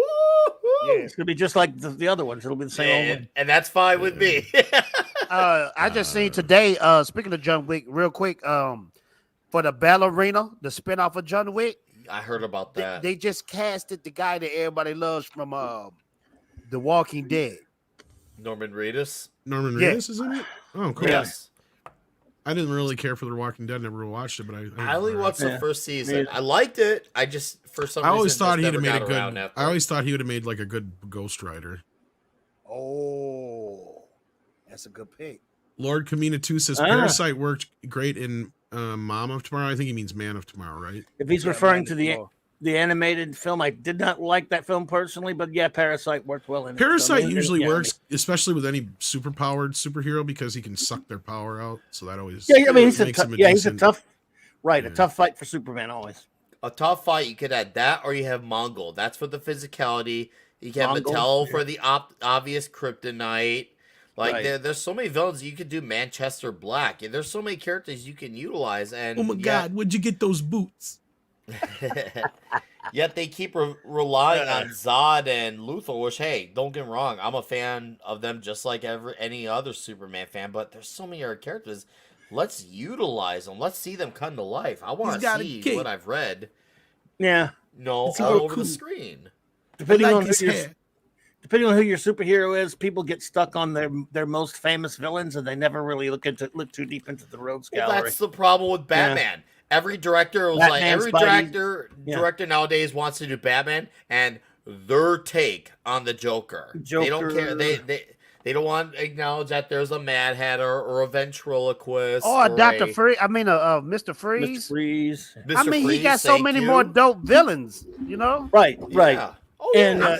I'm Joker fatigue. Like people say Marvel fatigue. I'm Joker fatigue. no, I don't blame you. Oh, I'm madly Hey, like Zax. that is actually what hurt my Batman rating. Like that, I mean, I didn't like that movie to begin with Pattinson, but that hurt it even more because Yeah. all I For could the think in my Joker. head was, "Oh, here we go again, Joker again." Like I don't know what's more played out now, Joker or Batman's origin story. Like they're kind of like neck and neck, with Neck and each neck other. almost. They're neck and neck. Almost.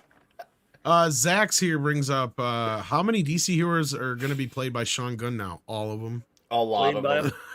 Yeah, A lot of them. basically- Any I of would them that love if he don't- was Detective Chimp. If he was Detective I Chimp, say any of them that with don't speak, any of them that don't speak and or would be CGI, I guarantee you that's probably because like James Gunn treats his brother kind of like how Sam Raimi treats his brother.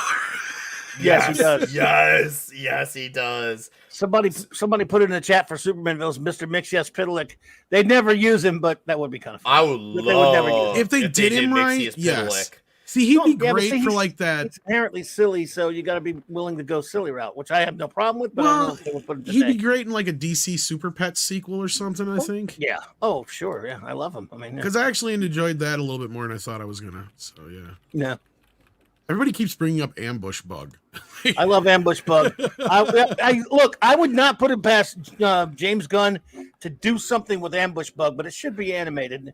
Like next year, do a Christmas agree. special because there was one. I love Ambush Bug. Yeah. And then we've got one from Curtis D. Montana here says Superman versus Lobo versus Metallo. That'd be a good one. Yep, he's Yeah, Superman Metallo's Robo been Tangle. one that hasn't been done. No, yeah. at all. That's really The good. only time he's ever been done in live action was the old Superboy TV show from the 80s. I think 90s. they had him on the Smallville show. I can But it was a remember. very good version. Yeah. Well, they may have put him on there. That's not a Superman show to me. But They I had hear like it. a lot of his rogues gallery. That was one of the things I did like about it, but they kind of did the CW versions basically. But yeah, Right. Tom, I let hear me you. ask you this: Ezra Miller and Amber Heard, are they gone? after these movies for sure. Hope so. Are they going to be reshot? I don't know yet. That's yet to be seen. I have a feeling that they'll probably get rid of Amber Heard in the movie. There's no reason to keep her in there if she's not in it that much. Okay, Oh, that's what right, about Metallo was in what Supergirl. about Ezra if Flash is successful? They've pretty much made the decision that they're not going to go forward with him, but we'll see. I mean, if he makes some kind of miraculous like turnaround in his character, maybe, but he's still got that felony hanging over his head. He's got another investigation out there because of the shit that was found at his place with the child welfare situation. Yeah. He's got some heavy duty shit that's still on his plate. And I've already heard that they've looked at other actors going forward. So, Gotcha. yeah. And then we got this is kind of a shift in topics, but Frank Marshall just put out there just not true. Didn't say what for. Just put out just not true. As long as we know said it's it. not true. I said, what's not? Yeah, Oh, whatever you it kinda know. is, it's not true. As I long don't as know it's what not it true. is. I don't know either, but I'm sure it's not true. Yeah. He's probably mean- right. It's probably not true. I don't know what it is. No, that's not true, but it's not true. Yeah. Uh, Oh yeah, that's true. Someone did point out that Metallo was on that stupid Supergirl show, which I was dumb Yeah. enough to watch for a whole year. oh, that's right. Yeah. And then we also had a member thing here. Let me see here. It's from Congratulations. Mark's 47 has been a member for 19 months at the Yay. minimum effort puppy level. Thank you for that, Marks. And thank you, Six, who's listening in the background, for bringing that to my Six, attention. hey Six, love I you. think Six. she's probably got to work, or she'd probably be here. That, or she's not here because she knew that we may talk about Avatar, but we're not. Oh, I got nothing to say be about nice. People are going to be talking about it so much. I'm not excited for this. I just don't. I'm sick of talking about it already. Maybe I'm just burnt off on a lot of CGI films, and I don't know, man. It's just I'm not hyped about this. And I saw certain reviews and reactions where people were saying this is a good movie. It's just not better than the first one. Well, the first one wasn't just all that. It wasn't just man, this is Great, buddy. this is groundbreaking to see blue Native Americans excuse me, blue natives, Pocahontas, blue Pocahontas. What do you mean, blue story. people? Blue Pocahontas. Who's you? What do This you was mean, the you blue people? Pocahontas story. That's an What do you insult mean- to Pocahontas. Pocahontas. What is you actually a mean, good blue movie. people? I saw the Pocahontas as a kid, man. Dude, This this is is a good Pocahontas. movie. We Pocahontas also is have good. member Milestone from Goddess of Whim for 19 months as well. Thank you so much. And then we've got Mr. Buttcrack Media here sending us in a super sticker. Let me see what it is. I don't have my thing up here like an idiot. Mr. Come on, Buckcrack, open you're a bad man. You looking at your crack like you got your head turned backwards to scratch your butt. It's a pooper sticker. Thank you so much. That's the other rumor. Supposedly, Amber Heard took a dump on the street in Spain recently or something like that. We were talking about last night on Toxic. Why did Yeah, she Toxic always Fan. does that? I don't Dude, know. she's just full of fucked shit. up. What do you expect? She fucked up. Lord Kamina 2, thank you, and sends in $1.99. Says we need What's Funny About Truth, Justice, and American Way movie. Oh, what's so funny about Truth, Justice, and the American Way? They took that away from the comic books. Yeah, oh, American dude, way, yeah. anyway. Oh, I know. It's funny because Tom King was denying it for a whole year. They're not doing it. They're not doing it. And then all of a sudden they did it, and all of a sudden he's just pretending like it didn't happen. All those people called bullshit on him. God, that dude's full of soy, and he's a pathological liar. And yes, the Amber thing, I believe it because when the story got out there, the video was out there, and then all of a sudden it got scrubbed from the internet. So that tells me that it's probably true. Well, this is what I don't understand, man. She's a nasty broad because, okay, you're taking a squat, but you're not wiping. So when you get up and walk off, that's on you.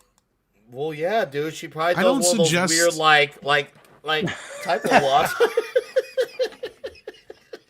Maybe, I don't know. I'm not going to ask. Hey, Considering the that's a shit that nasty they woman. eat, I'm sure it doesn't come out too solid. Yeah, we she saw is a that from the nasty picture. woman. Waltman says via CBR, She-Hulk appears to be canceled. No surprise there. Water's still Oh, wet. thank you. Thank you. Good. Ninja Thank Turtles you. are green. Snow I is think we were, white. yeah, I think we were all pretty sure it wasn't getting a second season when they were griping about that shit. But I'm serious. Okay, She-Hulk is one of my favorite Marvel female characters in the comics. She's great. Yeah, same. Okay. Same. Do you think my brain is made out of mush? Do you think my brain is the size of an ant? What? Who writes this stuff? Dude, I looked into some Written of the by people with a brain background. the size of an ant. I looked into all these people who wrote, and these are people who they wrote books on feminism, like postmodern feminism. These are not people who have professional careers in understanding big IPs. And I'm not saying that just so you write a story on feminism, you're not capable of doing it. But my point is, they have a specialty, and they took what their specialty was, and they incorporate into She-Hulk rather than adjust their skills to She-Hulk. Is Nick, what I'm getting at. This is my point. This is what I'm trying to just really. All I'm trying right, to put listening. I'm trying to put myself in their shoes. Okay, so I'm watching TV. And I see She-Hulk. I get done with the episode, and all of a sudden, women are the best. I should respect every woman out there. Women rights. I'm a male feminist now. Okay. Do they think that's going to happen when I watch these shows? Yes, and here's why. Because these are here's why. Here's why. These people they surround each other with people within their bubble. So they just keep getting affirmation of their beliefs. So and then the cycle just repeats and repeats and repeats.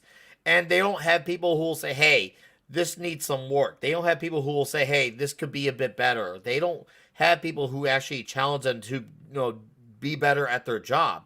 They just settle for the bare minimum and just say you're amazing no matter what. And that's what their lives are. That's what their lives are. These people live in a bubble. It's just funny because it's usually a lot of I guess you could say California and New York, big city type people who like to use that statement of reflective of the world we live in, which is really crazy because what goes on in California, New York City, or Chirac even, which is where I used to be from, what goes on in those cities is nowhere near reflective of what the world is at all. Like not even close, full stop.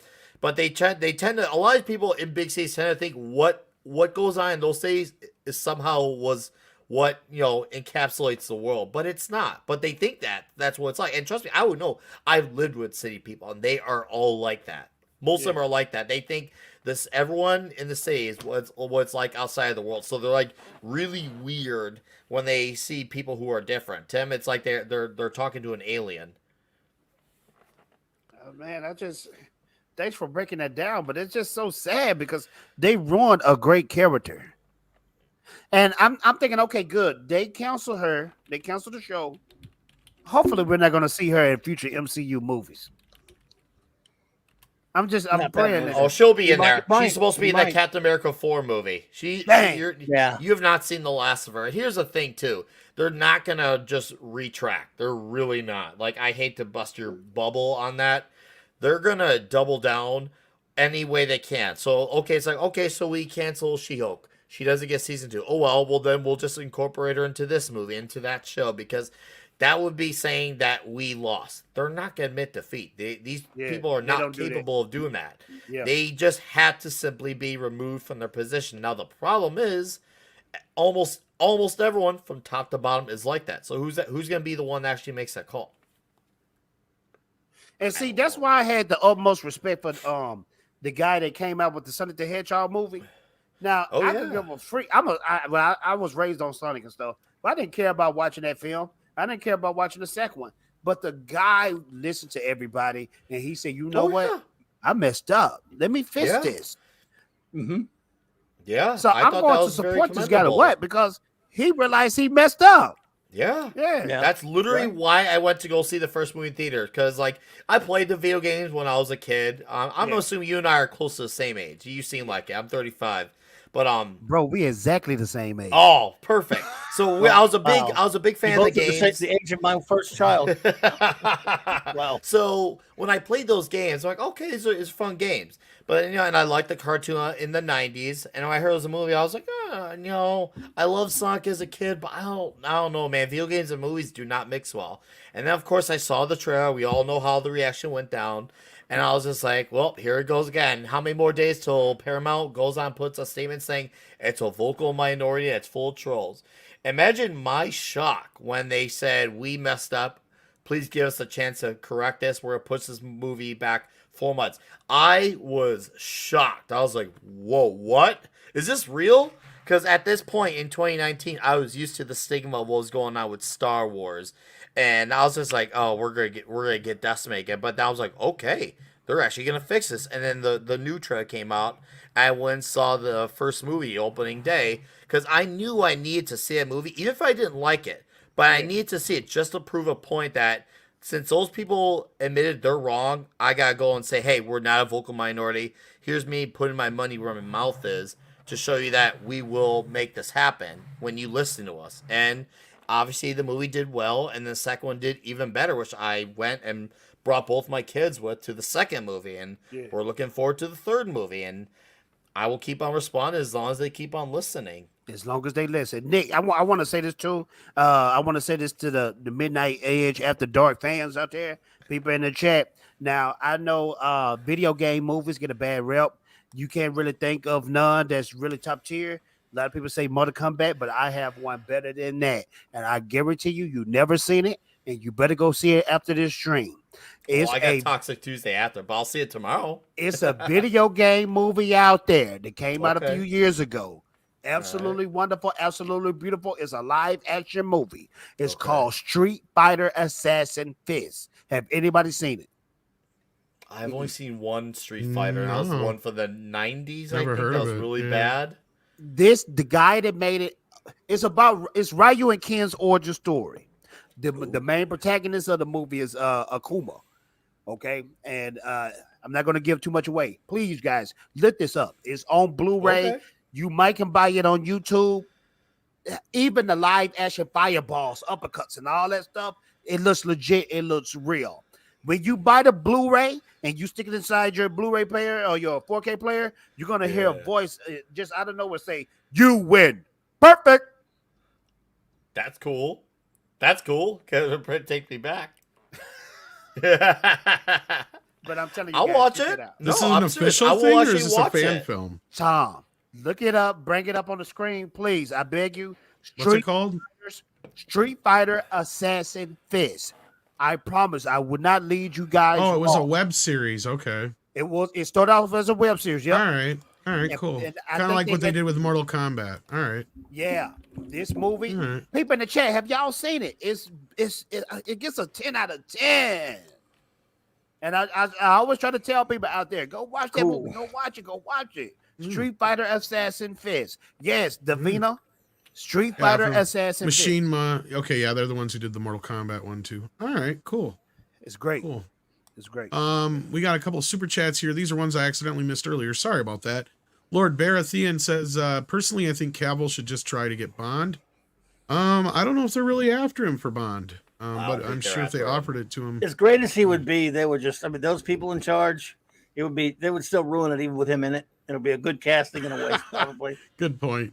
You know, I mean, what are they going to do? Just say he's a reincarnation or something after what happened in that last trash? I mean, yeah. I heard the latest rumor from what somebody was saying before was Aaron Taylor Johnson, which isn't a bad choice either. But at this point, I have no faith in Bond. Yeah, it's all about the personnel at this point. Like there used to be a time where you would hear a movie and its title, like, oh hey, they're making a movie on that. Nowadays, when we hear about a movie, you're like, okay, who's behind it? Who's behind it? Yeah, now we want to know. Right. We want to know who's the top and bottom list. Who's one who's making their hand sanitizer while making this movie. We want to know all the people who are doing this shit because we want to know who's going to go out there and try to wreck it. Because we've seen so many like sketchy personalities, and it really amplified. Like there's always been a little bit of that to some degree, but once the Abrams regime started coming around, they really amplified on that shit. Whew. Yes, sir. Tom. Read your super chat, or should I do it? The Waltman says, side note, or side life note. If you want to read it, go ahead. Side life note for $4.99. Just got a Gillette Slim Adjustable, which was using Goldfinger by Sean Connery. And I'm canceled.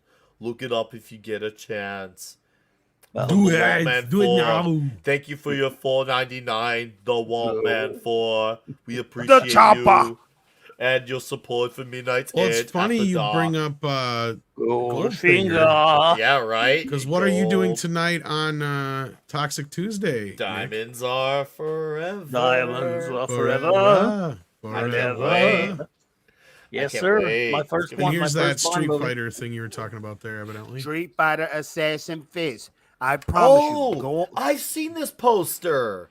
I've seen this poster before. I remember like You seen it thinking- before? I've seen the poster. I remember thinking, oh, this looks good. And I tell never y'all got something. around to it. Let me tell y'all something.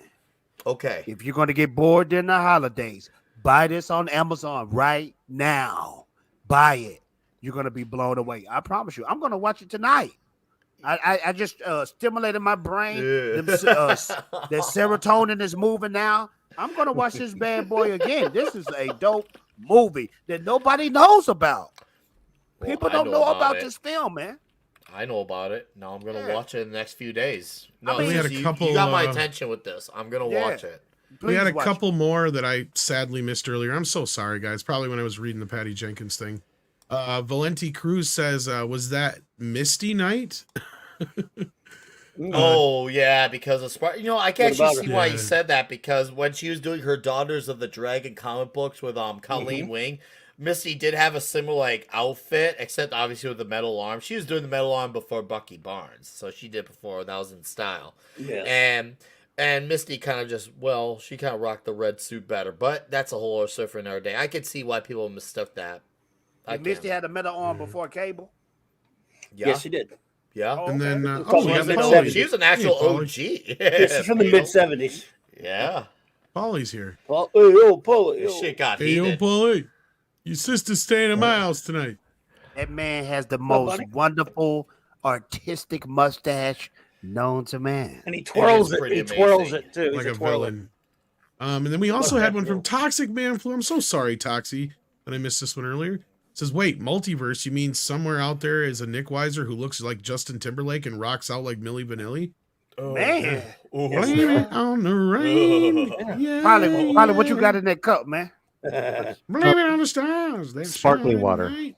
Oh, got It's you. vodka. Yeah. I believe It's too, vodka. I think he got his vodka. If Yep. it was Then we had a vodka, couple then that more would be, come in like, here. not good. Yeah, no, I was kidding. Mecca J says Peter B. Parker's daughter, he was with MJ named Mayday, is going to appear in Spider-Verse 2, and that has fans really excited for some reason. Are you fucking serious? That's the original Spider Girl. I remember that, the original Spider Girl. I was not a fan of that What comic. the hell is that all about? I remember that. I will say though, she did have her fans in the late 90s. I remember that. Yeah, the you Mark D with a C, our good buddy engineer. That's his favorite comic. He loved that. Yeah, That I think she comic went like by Tom 100, Tom 150 DeFalco. issues. Yeah, Tom DeFalco, 100, 150 issues. Yeah, I didn't hate it. Like, I remember checking out a few issues way back when. And It was another universe. Yeah, it wasn't your universe. It was okay. I was just like, it's all right. I can see why someone liked this, but it's not for me. And it took off, but I just, for me, it starts and ends with 2099 because Miguel O'Hara had his own power sets. He actually had no connection to Peter Parker. He had to live under Peter Parker's shadow. He really became his own fully fleshed out character. Thank you, Peter David, for doing that. I appreciate that. Over the course of 44 issues, it wasn't like Miles who stuck in Peter's shadow. Miguel O'Hara really became his own fully fleshed out character. Cool. So, Paulie, you have some breaking news for us? Oh, Well, more breaking news. Wow, it's the panel potential. breaking news. Potential, and because I got my boys up here here on this panel, this great panel, and Fatal J, all the DC heads here. Yes, sir. I wanted to talk to you guys for a second about Blue Beetle. Yeah. I don't know I'm if you listening. guys saw my latest Blue Beetle update where I talked to two people that actually saw the first cut. No. Cool. Drop it on us, Polly. Please. That was maybe 2 weeks ago, guys. And the three things that, probably less, the three things that I got that I asked was, first of all, they said it's a rough cut, right? So it's a little choppy. It's a first draft, a first cut. Of course. One, George Lopez steals the movie. He's hilarious. Okay. That was like boom right out of their mouths. Two, the action sequences are excellent. It's great fighting. It's great fighting choreography. I'm like, cool. And they said Sholo's great. Sholo's gonna be leading man. That's not I was like, surprising. Cool. expect So that. I did the video, and I'm trying to get a little more information from this gentleman because I saw this. If I can share. Polly, I'm gonna add something real quick, and that's just perfect casting to them to get perfect casting, man. Perfect casting too, with his whole family. Okay. Being that Mexican American family in El Paso. But I wanted you guys to chime in on this because I see that his origin has changed a little bit, and so it's not the Scarab anymore. No. That is there. If you can share this with me. Okay, here. And You even made me everyone in the nervous chat. for a second. The main thing that I got here this is from the 2023 slate preview shared by Warner Brothers. Okay, as far as the synopsis of Blue Beetle. So what I wanted to, and this is what the 12th. I wanted to ask you guys, reading this first line, what you guys think. Recent college grad Jaime Reyes returns home full of aspirations for his future, only to find that home is not quite as he left it. I'm intrigued. Yeah, I'm intrigued. Yeah. I'm intrigued. Am I supposed to hate that, Polly? Just let me know. No, Break it down. Break it down. Well, I want to know how much does that veer off already from the comic book origin, Bobby? Because I know he's supposed to be younger. Polly, I bit. see He's what you're supposed to be a going little with bit this younger. now.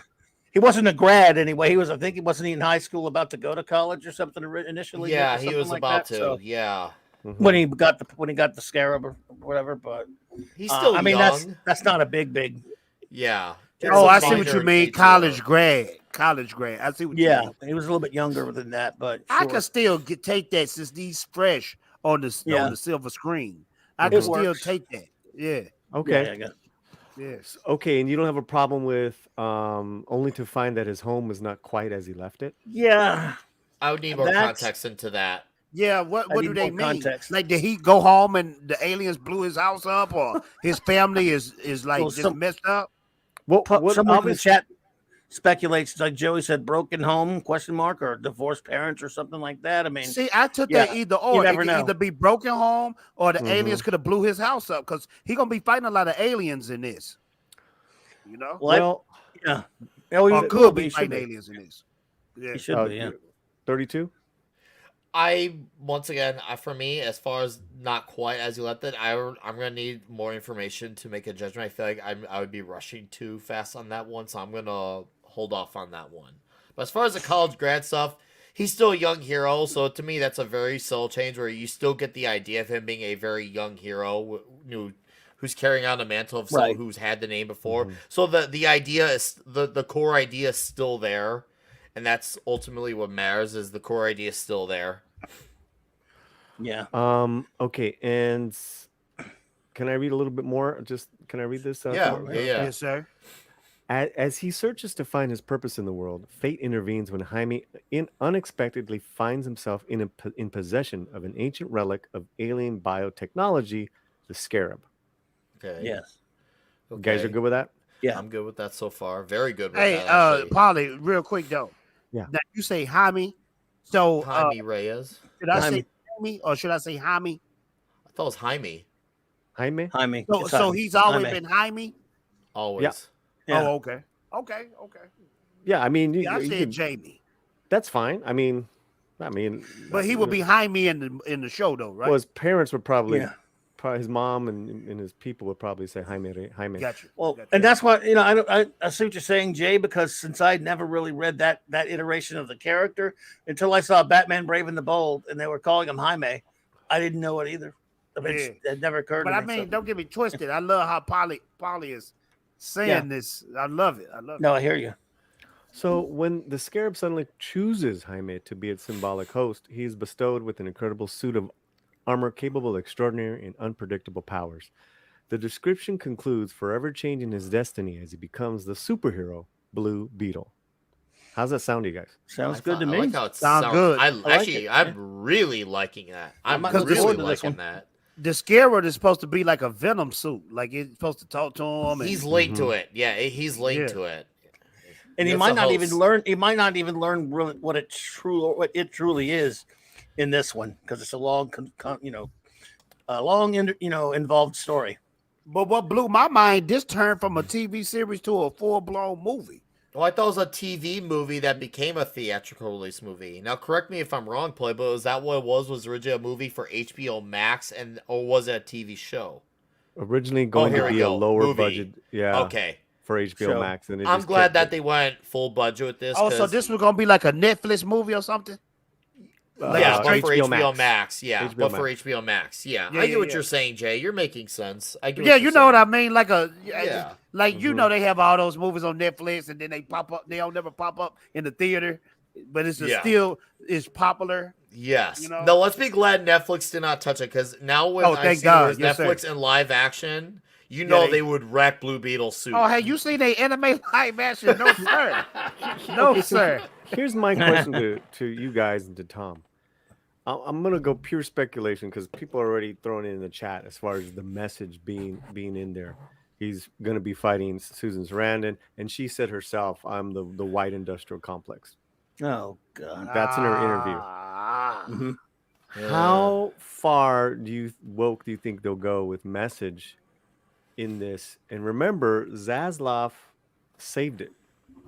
He's a big fan of this film, so he was chopping everything. And knowing that, my guys who saw it, they said nothing about any politics, any woke, Okay. anything when they were expressing how much they liked it. Mm. So what do Okay. you guys think?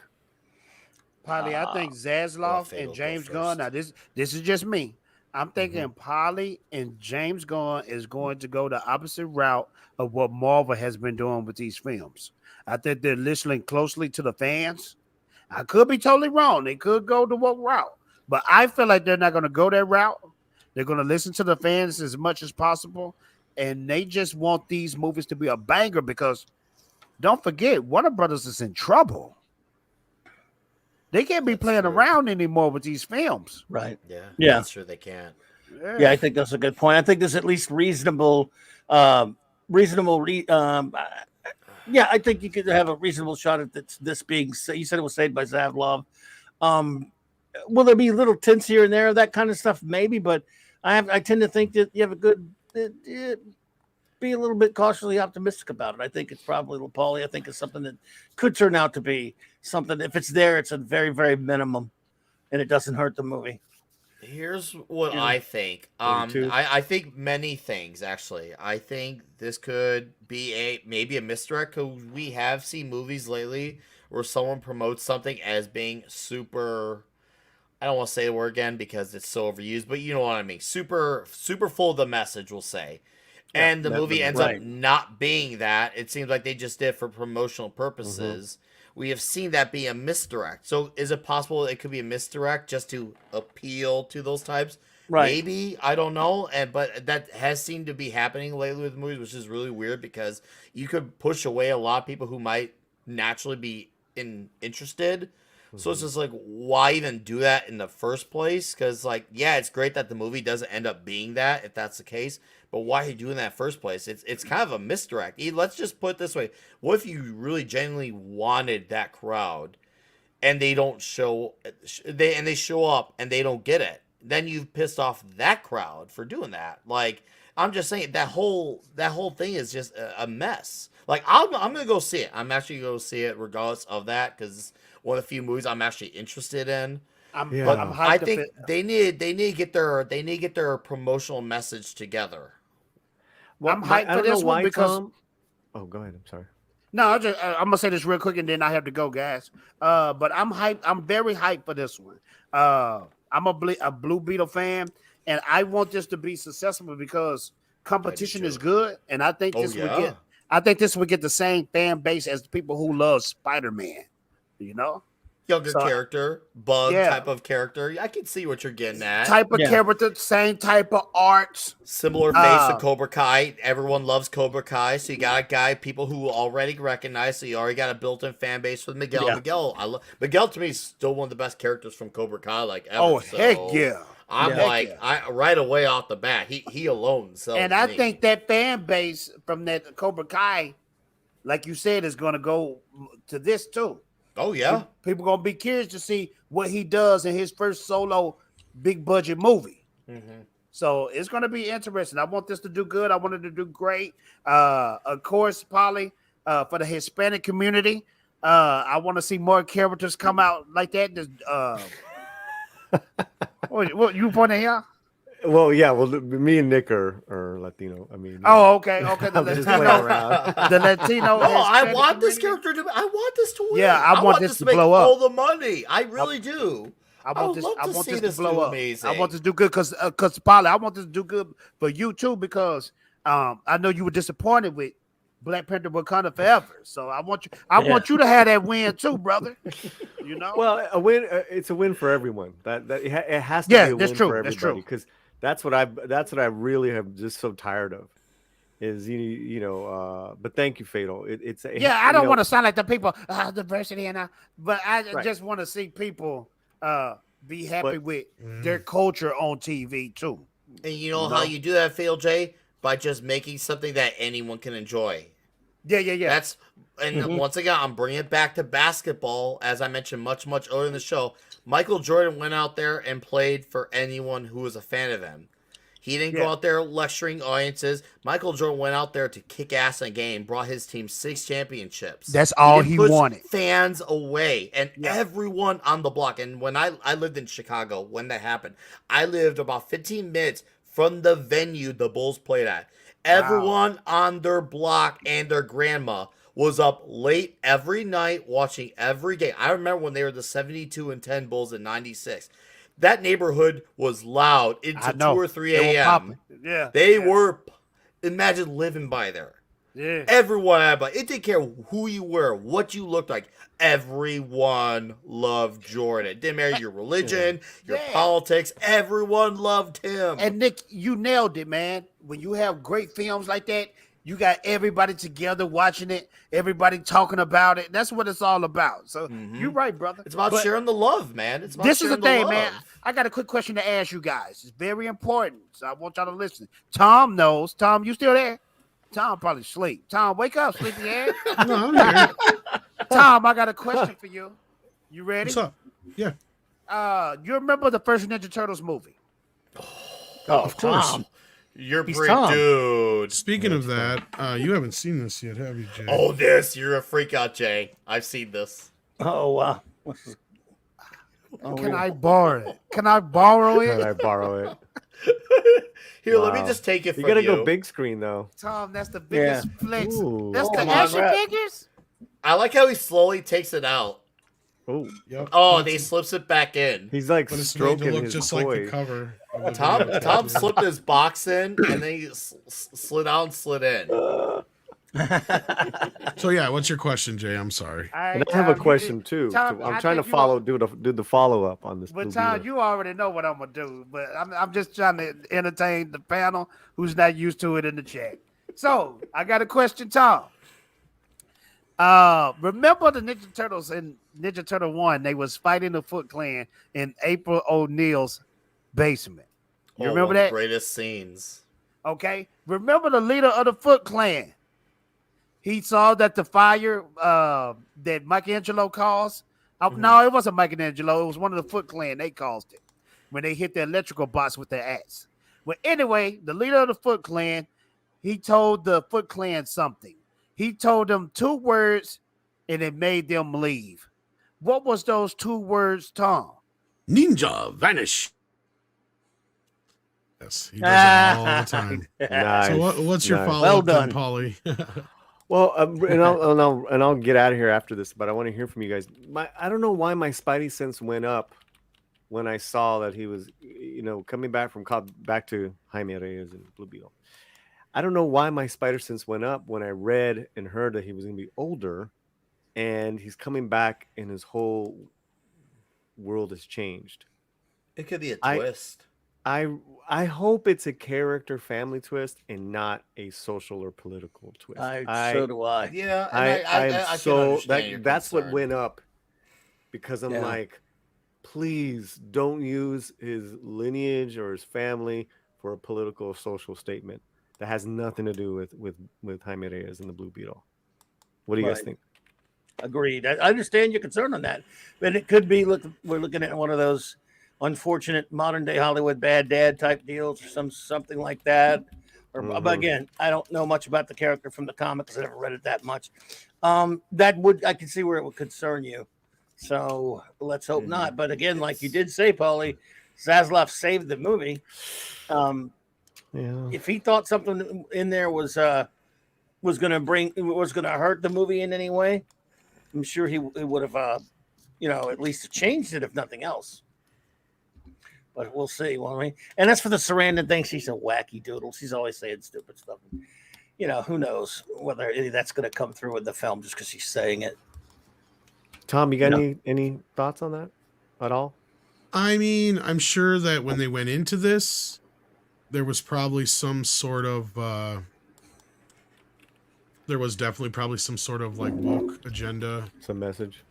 But with Zaslav and how he obviously probably recut excuse me, Black Adam. Bless you. Mhm. Thank you. I think that chances are that this is gonna be a lot like a recut. It'll end up getting recut, much like Black Adam did probably. All right. Yeah, and but there must be something to it for Zaslav to keep it going, right? Like that's what I'm thinking. Or else he would have cut it, man. He would have just shelved it. Yeah. Just because like there's Batgirl. nothing keeping that in play, right? That's right. Like, I mean, there's no big names, big stars. exactly. In this. Yeah. So, yeah, I don't know why when I read that I was like, Not to blame you. No, I see what you mean. you know, I see why you did. especially the way shit's been going down. But Yeah. Yeah, and then as far as Ted Cord, someone had asked, Ted Cord is going to be not alive in this iteration. And believes the surrounding character is a Ted Cord relative. Oh, So boy, no that's Ted Cord disturbing. mentoring, I unfortunately. hope she's not supposed to be his evil uncle that they've turned into. They've sex swapped probably. Probably. To his evil aunt. Probably. Those are a few alarms. That's where Okay. the alarms start to sound. No. All right. Well, hopefully they can Thank be you, minor. Polly. What's that, buddy? Yeah. What's I that? said, well, thank you for hopping Yeah. in and giving us this update. I Appreciate it, bro. Good to see you, brother. Yeah. Yeah.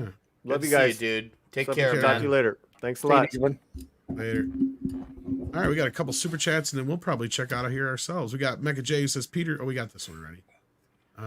Or wait, no. Yeah, we did. Yeah, Mayday Parker thing. Yeah. Yep. I just want to make sure, considering. And then we got Leak Gore, if I'm reading that right. Leak Gore says, remember, guys, Gunn picked a not popular Guardians of the Galaxy movie to do. Gunn thinks out of the box. I'm picking stories to tell. DC has many arcs. I'm excited on him leading DC now. Yeah. Yeah, you were just talking about this the other day, kind of, Plobby, about how that's a different Star-Lord than what. Very different Star-Lord. The Star-Lord in the movies he's not even like the second Star-Lord, which is the one he's sort of based on later. I mean, there was an original guy, then later in the 2007 on up version, and then his Star-Lord is kind of based on that Ian Atlantic, whatever that version that came out a few years before the movie did, and he's even nothing like him, really. He's just kind of a horny man-child in the movies, where he used to be a tough, no-nonsense space cop, but I think he's kind of getting there. Yeah. Especially, did you see the Christmas one? I did. I liked it. I thought that was pretty good. Yeah, maybe. Yeah, I mean, I guess it could be in his own way. Of course, Gunn's pretty much done with him after that next movie. So. Yeah. Yeah, I'm with Klobby. I enjoyed the Christmas special as well. It was done in a very James Gunn type of way. And also, and I think Klobby and I discussed this. I was a big fan of the animated touches that they added to it. Yeah, I thought that was a really great, personal family touch. And it made me, excited despite my giant complaint about Adam Warlock. Like I said, I'm still looking forward to that third movie, but Adam Warlock looks bad. Terrible. Oh, yeah. Come on, Gunn. What are you doing with Warlock like that? Jeez. Yeah, so, I don't even though I like him, I don't always trust him on stuff like that. So he's a guy who works very well, and he's kind of like George Lucas. You do gotta have some oversight on him. He does have his limits on when he needs to be pulled back a little. Yeah. Yes, sir. All right. And then now we've got Shanatsky. How you doing, Shanatsky? Says Street Fighter 2 animated movies, Vega versus Chun-Li. Yeah, those always been pretty popular. I haven't seen that one. I remember seeing like one or two way back when. But yeah. And then we got Mexican Iron Man. You should be sleeping, my friend, who needs to get better. Get better. Get better. Yes. It says Blue Beetle returns to the barrio only to deal with the inner battle of coming out to his Latino family, transgender Latinx. Oh, well.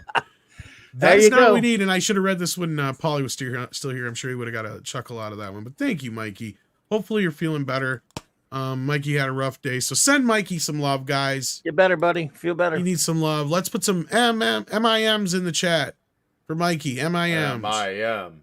M-I-M. Yes. Mexican Iron Man. Give us some MIMs in the chat. Let's see him flooding, guys. Let's hit those like buttons for Mike. Here we go. Here they come. Huge. Indeed. Yeah, we got show some love for Mikey, guys. Here they come. Here we go. Yeah, we got buddy. the love coming in. Here we go. See that, Mikey? Look at all that love. Holy crap. Sir. Look at all that love for Mikey in the chat.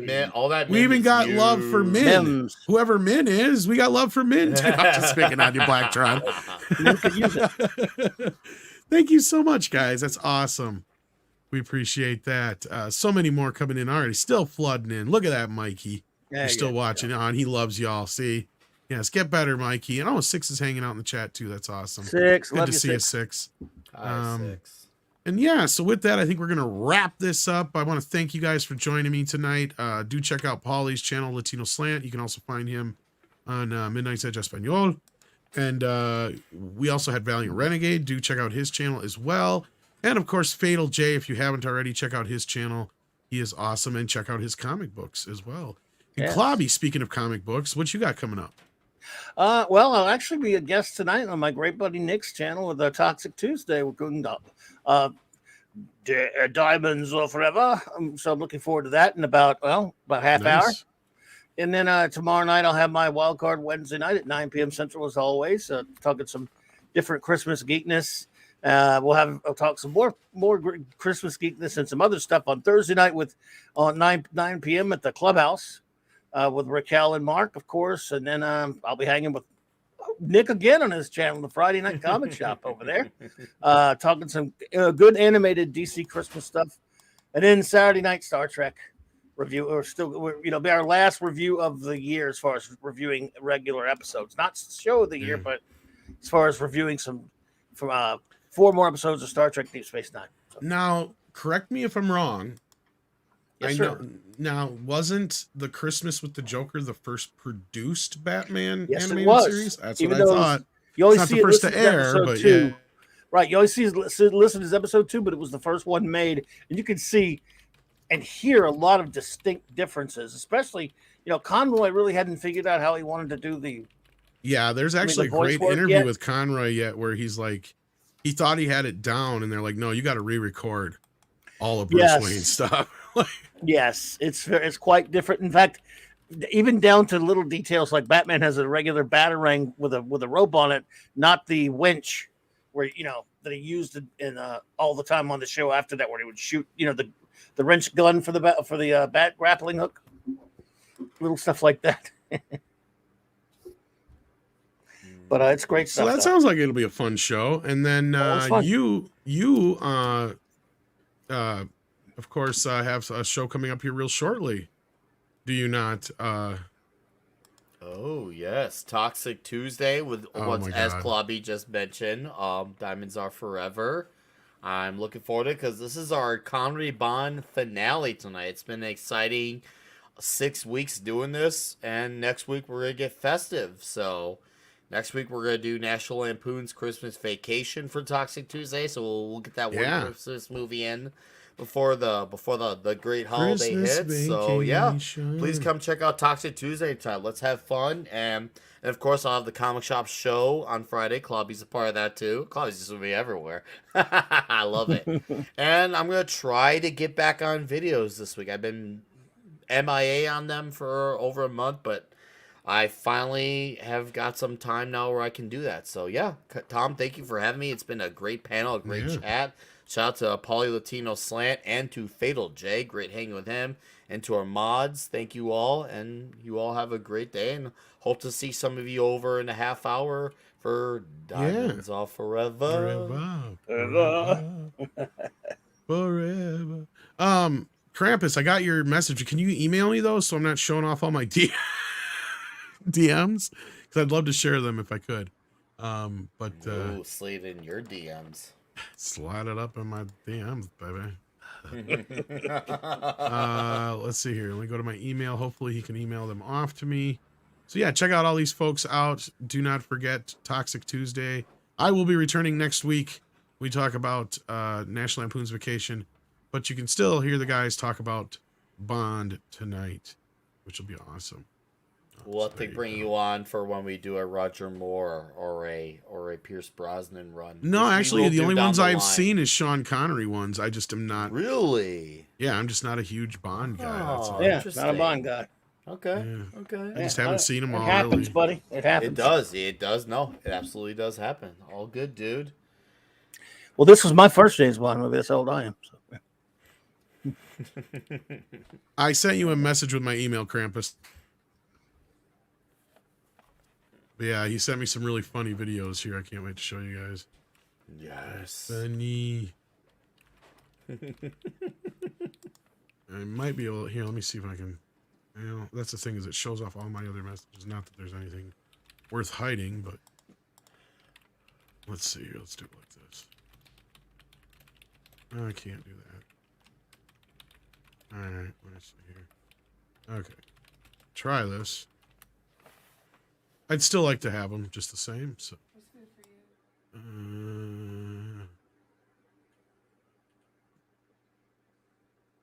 Here we go. All right. You guys see it? Mm-hmm. I seen it. A video? Okay. Mikey!